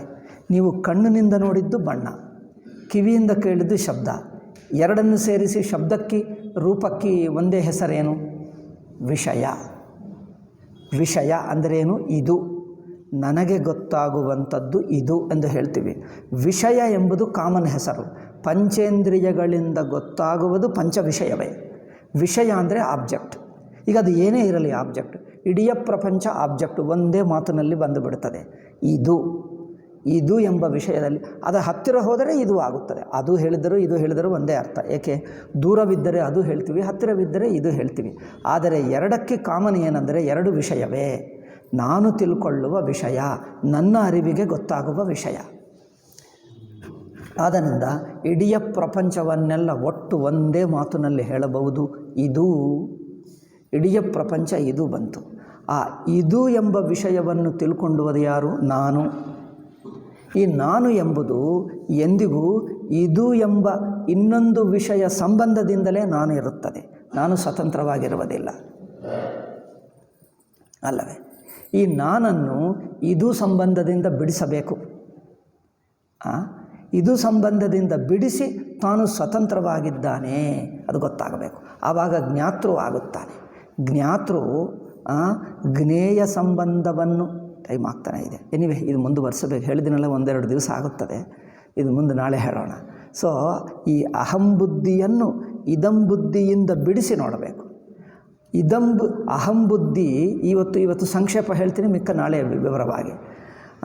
ಅಹಂಬುದ್ಧಿ ಇದಂಬುದ್ಧಿ ಸಂಬಂಧದಲ್ಲಿದ್ದರೆ ಅದು ಅಹಂಬುದ್ಧಿ ಆಗುತ್ತದೆ. ನಾನೆಂಬುದು ಇನ್ನೊಂದು ನೋಡುತ್ತಾ ಇರುವುದೇ ನಾನು. ಮಿಕ್ಕ ಪ್ರಪಂಚಕ್ಕಿಂತ ಬಿಡಿಸಿ ನೋಡಿಕೊಳ್ಳುವುದೇ ನಾನು ಅಲ್ಲದ್ದು ನಾನು. ಮಿಕ್ಕದು ಅಂದರೆ ಏನು? ನಾನಲ್ಲದ್ದು. ನಾನು ಎಂದು ಈ ಪೆನ್ನು ಮೇಲೆ ನಾನು ಬುದ್ಧಿ ಇಲ್ಲ, ಇದು ನಾನು ಎಂದು ಹೇಳ್ತೀವ? ಅಲ್ಲ. ಇದನ್ನು ನೋಡುವುದು ನಾನು, ಇದು ನಾನಲ್ಲ ಅಲ್ಲವೇ? ಇದು ನಾನಲ್ಲ ಅಂದರೆ ಈ ನಾನು ತಿಳ್ಕೊಳ್ಳುವುದೆಲ್ಲ ನಾನುಗಿಂತ ಮಿಕ್ಕದೆ. ಆ ಮಿಕ್ಕದನ್ನು ತಿಳ್ಕೊಳ್ತಾ ಇರುವುದು ನಾನು ಅಂದರೆ ಮಿಕ್ಕ ಸಂಬಂಧದಲ್ಲೇ ನಾನಿರುತ್ತದೆ. ಮಿಕ್ಕ ವಿಷಯ ಸಂಬಂಧ ಬಿಡಿಸಿದ್ದರೆ ನಾನು ಏನಾಗುತ್ತದೆ? ಅನಂತವಾಗಿ ವ್ಯಾಪಕವಾಗಿ ಬಿಡ್ತದೆ. ಅದಕ್ಕೆ ನಾನೆಂಬುದು ಒಂದು ಇಂಡಿವಿಜುವಾಲಿಟಿ ಇರಲ್ಲ, ಅದು ಕರಗಿ ಹೋಗಿ ಅನಂತವಾಗಿ ಬಿಡ್ತದೆ. ಒಂದಿಲ್ಲ. ಒಂದೊಂದು ವಿಷಯವನ್ನು ತಿಳ್ಕೊಳ್ಳುವಾಗ ನಾನು ಎಂಬುದು ಇರುತ್ತೀನಿ. ಈ ನಾನು ಎಂಬ ಬುದ್ಧಿ ಒಂದೊಂದು ವಿಷಯ ತಿಳ್ಕೊಳ್ಳುವಾಗವೇ ಒಟ್ಟು ಪ್ರಪಂಚವನ್ನು ತಿಳ್ಕೊಳ್ಳುವಾಗ ನೋಡಿದ್ದರೆ ನಾನೆಂಬುದು ಬಿಡಿಯಾಗಿ ಉಳಿಯುವುದಿಲ್ಲ. ಈ ವಿಷಯ ಹೇಳಬೇಕು, ನಾಳೆ ಹೇಳೋಣ. ಸೊ ಇದಂಬುದ್ಧಿಗಿಂತ ಅಹಂಬುದ್ಧಿಯನ್ನು ಬಿಡಿಸಿ ನೋಡುವುದು, ಮತ್ತು ಜ್ಞೇಯಕ್ಕಿಂತ ಜ್ಞಾತೃವನ್ನು ಬಿಡಿಸಿ ನೋಡಿದ್ದರೆ ಏನಾಗುತ್ತದೆ? ಜ್ಞೇಯ ಸಂಬಂಧರಹಿತ ಜ್ಞಾತೃವು ಸಾಕ್ಷಿ ಆಗಿಬಿಡ್ತದೆ. ಸಾಕ್ಷಿ ಅಂದರೆ ಒಟ್ಟರಿವು. ಜ್ಞೇಯವನ್ನು ತಿಳ್ಕೊಳ್ತಾ ಇರುವುದು ಜ್ಞಾತೃ. ಆದರೆ ಜ್ಞಾತೃವಿನ ಅರಿವು ಜ್ಞೇಯ ಸಂಬಂಧದಿಂದ ಬಂದಿದ್ದಲ್ಲ. ಅರಿವಿನಲ್ಲಿ ಜ್ಞೇಯ ಗೊತ್ತಾಗ್ತಾ ಇದೆ, ಅರಿವು ತಾನು ಸ್ವತಂತ್ರವಾಗಿದೆ. ಅರಿವು ಯಾವಾಗ ಸ್ವತಂತ್ರವಾಗಿದೆಯೋ ಅರಿವಾಗಿದೆ. ಇನ್ನೊಂದು ವಿಷಯ ಇದ್ದರೆ ಗೊತ್ತಾಗ್ತದೆ, ಇಲ್ಲದಿದ್ದರೆ ಇಲ್ಲ, ಪರವಾಗಿಲ್ಲ. ಅರಿವು ಮಾತ್ರ ಜ್ಞೇಯವನ್ನು ತಿಳಿಯುತ್ತಾ ಅರಿವಾಗಲಿಲ್ಲ, ಜ್ಞೇಯಕ್ಕಿಂತ ಮುಂಚೆನೇ ತಾನು ಅರಿವಾಗಿದ್ದಾನೆ. ಆ ಅರಿವು ತಿಳ್ಕೊಂಡರೆ ಅದು ಸಾಕ್ಷ್ಯ ಆಗ್ತದೆ. ಹೀಗೆ ಅಹಂಬುದ್ಧಿಯನ್ನು ಇದಂನಿಂದ ಬಿಡಿಸುವುದು, ಜ್ಞಾತೃವನ್ನು ಜ್ಞೇಯದಿಂದ ಬಿಡಿಸಿದ್ದರೆ ಅದು ಸಾಕ್ಷಿ ಆಗ್ತದೆ. ಇದಕ್ಕೆ ದೃಗ್ದೃಶ್ಯ ವಿವೇಕ, ಅವಸ್ಥಾತ್ರಯ ವಿವೇಕ ಎರಡು ಬೇಕು, ಅದು ನಾಳೆ ಹೇಳೋಣ. ಆ ಸಾಕ್ಷಿ ಗೊತ್ತಾದಾಗ 3 ಅವಸ್ಥೆಗಳಲ್ಲಿ ಅದಿದೆ. ಅದೇ ಅರಿವು ಎಚ್ಚರದಲ್ಲಿ ಇದೆ, ಕನಸಿನಲ್ಲಿದೆ, ಸುಷುಪ್ತಿಯಲ್ಲಿದೆ. ಹಾಗಂದರೆ ಎಲ್ಲ ಅವಸ್ಥೆಗಳನ್ನು ಬಿಡಿಸಿರುವವನೇ ಆ ಅರಿವು. ಆ ಅರಿವೇ ಬ್ರಹ್ಮ ಅಂದರೆ ಸುಲಭವಾಗುತ್ತದೆ. ಇಡೀ ಜಗತ್ತಿಗೆ ಸ್ವರೂಪ ಅದೇ ಅರಿವು. ಅದರಿಂದ ಮೊದಲು ಅರಿವನ್ನು ನಿಶ್ಚಯ ಮಾಡಿದ್ದರೆ ಸಾಕ್ಷಿಯ ಬ್ರಹ್ಮ ಅಂದರೆ ತಕ್ಷಣವೇ ಗೊತ್ತಾಗಿ ಬಿಡ್ತದೆ. ಇದು ಮನನ ಮತ್ತೆ ಮಾಡಿಸಬೇಕೆಂದು ನೈಷ್ಕರ್ಮ ಸಿದ್ಧಿಯಲ್ಲಿ 2ನೇ ಅಧ್ಯಾಯವೆಲ್ಲ ಅನ್ವಯ ವ್ಯತಿರೇಕನೇ ಮಾಡ್ತಾನೆ. ಮತ್ತೆ 3ನೇ ಅಧ್ಯಾಯದಲ್ಲಿ ಮತ್ತೆ ಮಾಡ್ತಾನೆ. ಮತ್ತೆ 4ನಲ್ಲಿ ಮುಗಿಸುವಾಗ ಮತ್ತೊಂದು ಸಲ ಮಾಡ್ತಾನೆ. ಅಂದರೆ ಈ ಅನ್ವಯ ವ್ಯತಿರೇಕ ಮನನ ಎಂಬುದು ಮತ್ತೆ ಮಾಡುವುದು ಬೇಕು. ಅದರಿಂದ ಮತ್ತೆ ಅದು ಹೇಳುತ್ತಾ ಇದ್ದರೆ ಒಂದು 2-3 ತಿಂಗಳಾಗುತ್ತದೆ. ಅದು ಮನನವೇ 1-2-3 ತಿಂಗಳು ಮಾಡ್ತಾರೆ. ಅಂದರೆ ಬಗೆ ದೃಷ್ಟಿಯಿಂದ ನಿಜವಾದ ದೇಹ ಬುದ್ಧಿಯನ್ನು, ಇಂದ್ರಿಯ ಬುದ್ಧಿಯನ್ನು, ಮನೋಬುದ್ಧಿಯನ್ನು, ಅಹಂಬುದ್ಧಿಯನ್ನು ಬಿಡಿಸಿ ಸಾಕ್ಷಿಯಾಗಿ ಉಳಿಸ್ತಾನೆ. ಆವಾಗ ತತ್ವಮಸಿ ಮಹಾವಾಕ್ಯ ತಕ್ಷಣವೇ ಅರ್ಥವಾಗಿ ಬಿಡುತ್ತದೆ. ಅದರಿಂದ ಜನರು ಮನನ ಅಂದರೆ ಇದು ಅನ್ವಯ ವ್ಯತಿರೇಕ, ಅವಸ್ಥಾತ್ರಯ ವಿವೇಕ, ದೃಗ್ದೃಶ್ಯ ವಿವೇಕ ಸರಿಯಾಗಿ ಮಾಡಲಿಲ್ಲ. ಏನೋ ಸ್ವಲ್ಪ ಮೇಲೆ ಮಾಡಿಬಿಟ್ರು, ಈಗ ಮುಂದಕ್ಕೆ ಹೋಗೋಣ, ಮಹಾವಾಕ್ಯ ಆಗಲಿ ನಮಗೆ ಅಂತ ಹೇಳ್ತಾರೆ ಅಲ್ಲವೇ? ಜನರು ಅರ್ಜೆಂಟ್ನಲ್ಲಿ ತಿಳ್ಕೊಳ್ಳೋಣ ಎಂದು ಹೇಳ್ತಾರೆ. ಮೇಲೆ ನೋಡಿಬಿಟ್ಟು ಆಯ್ತು ಮುಂದಕ್ಕೆ ಹೋಗೋಣ ಎಂದು. ಏಕೆ? ಮುಂದಕ್ಕೆ ಹೋದರೆ ಮಹಾವಾಕ್ಯ ತಿಳ್ಕೊಂಡ್ರೆ ಬ್ರಹ್ಮಜ್ಞಾನವಾಗ್ತದೆ ಅಂತ. ಮಹಾವಾಕ್ಯ ತಿಳ್ಕೊಳ್ಳಬೇಕಂದ್ರೆ ಇದು ತಿಳ್ಕೊಂಡ್ರೆ ಅದಾಗುತ್ತದೆ. ಇದು ತಿಳಿಯದೆ ಜಂಪ್ ಮಾಡಿಬಿಟ್ರೆ ಅಲ್ಲಿ ಹೋದರೆ ಬ್ಲ್ಯಾಂಕ್ ಆಗ್ತದೆ, ಅಲ್ಲಿ ಹೋದರೆ ಅರ್ಥವಾಗಲ್ಲ. ಇದು ಬಿಟ್ಟುಬಿಡ್ತಾರೆ. ಸ್ವಲ್ಪ ಆಯ್ತಲ್ಲ, ಅರ್ಥವಾಯಿತು ಸಾಕು, ನಾನು ದೇಹವಲ್ಲ, ಗೊತ್ತಾಯ್ತು, ಈಗ ಮುಂದೆ ಹೇಳಿ ಅಂತ. ನೀನೇ ಬ್ರಹ್ಮ ಅಂದರೆ ಇದು ಮಾತ್ರ ಅರ್ಥವಾಗಲಿಲ್ಲ ಅಲ್ಲವೇ? మరి ಅದು ಅರ್ಥವಾದರೆ ಇದು ಅರ್ಥ ಆಗುತ್ತಿತ್ತು. ಅದು ಮಾತ್ರ ಬೇಗ ಮಾಡಿಬಿಡ್ತಾರೆ ಏನೋ ಇದು. ಅದಕ್ಕೋಸ್ಕರ ಮನನದಲ್ಲಿ ಯಾರು ಬೇಗ ಮಾಡಿಟ್ಟರೋ, ಸರಿಯಾಗಿ ಅತ್ಯುತ್ಸಾಹದಿಂದ ಮಹಾವಾಕ್ಯ ಕೇಳಿದರೆ ಸಾಕು, ಅವ್ರಿಗೆ ಅರ್ಥವಾಗಲಿಲ್ಲ. ಅಯ್ಯೋ ನನಗೆ ಅರ್ಥವಾಗಲಿಲ್ಲ, ಏನು ಮಾಡಬೇಕು ಅಂದರೆ ಮನನ ಮಾಡಬೇಕು. ಮನನ ಅಂದರೆ ಏನು? ಹಿಂದೆ ಹೇಳಿದ್ದೆ ರಿಪೀಟ್ ಮಾಡಿಕೊಳ್ಳಲ್ಲ ಅಂದರೆ ಅಲ್ಲ. ಈ ಒಂದು ಸ್ಪೆಸಿಫಿಕ್ ಪಾಯಿಂಟ್, ನಾನು ಅಂದರೆ ಯಾರೆನ್ನುವುದು ಅವಸ್ಥಾತ್ರಯ ವಿವೇಕ, ದೃಗ್ದೃಶ್ಯ ವಿವೇಕ ಇಟ್ಕೊಂಡು ಹೆಚ್ಚಿನ ಸಲ ಮಾಡು. ಮತ್ತೆ ಸಾಕ್ಷಿತ್ವ ನಿಶ್ಚಯವಾಗುವವರೆಗೆ ಮಾಡ್ತಾಯಿರು. ಅದು ಮನನ. ಆಯಿತು. ಇಲ್ಲಿ ಸ್ವಾಮೀಜಿಯೇನು ಆ ಮನನ ಇಲ್ಲೇನು ತೋರಿಸ್ತಾ ಇಲ್ಲ, ಮನನ ಎಂದು ಹೇಳಿ ಬಿಟ್ಟರಷ್ಟೇ. ಮನನ ಬೇರೆ ಕಡೆ ಮಾಡಿದ್ದಾರೆ. ಅದರಿಂದ ಮುಂದೆ ಸ್ವಲ್ಪ ಮಾಡ್ತಾರೆ. ಕರೆಕ್ಟೇ. ತ್ವಂಪದಾರ್ಥ ವಿವೇಕ ಮುಂದೆ ಮಾಡ್ತಾರೆ. ಸ್ವಲ್ಪ ಹೇಳ್ತೀನಿ ಮುಂದೆ. ತುಂಬ ಪೇಜ್ಗಳಿವೆ. ಇವತ್ತು ತ್ವಂಪದಾರ್ಥ ವಿವೇಕ 5, 6, 7, 8, 10 ಪೇಜ್ಗಳಿವೆ. 10 ಹೆಚ್ಚೇ ಇವೆ. 20 ಪೇಜ್ಗಳಿವೆ. ಆವಾಗ ಮುಂದೆ ಹೆಚ್ಚು ಮಾಡ್ತಾರೆ. ಆವಾಗ ನೋಡೋಣ. ಇವಾಗ ಮಾತ್ರ ಸ್ವಲ್ಪ ನಾಳೆ ಒಂದು ಪಾಠದಲ್ಲಿ ಹೇಳಿಬಿಟ್ಟು ನಿಧಿಧ್ಯಾಸನಕ್ಕೆ ಹೋಗೋಣ. ಓಂ ಶಾಂತಿ ಶಾಂತಿ ಶಾಂತಿ. ಹರಿ ಓಂ ಶ್ರೀ ಗುರುಭ್ಯೋ ನಮಃ. ಹರಿ ಓಂ ತತ್ಸತ್.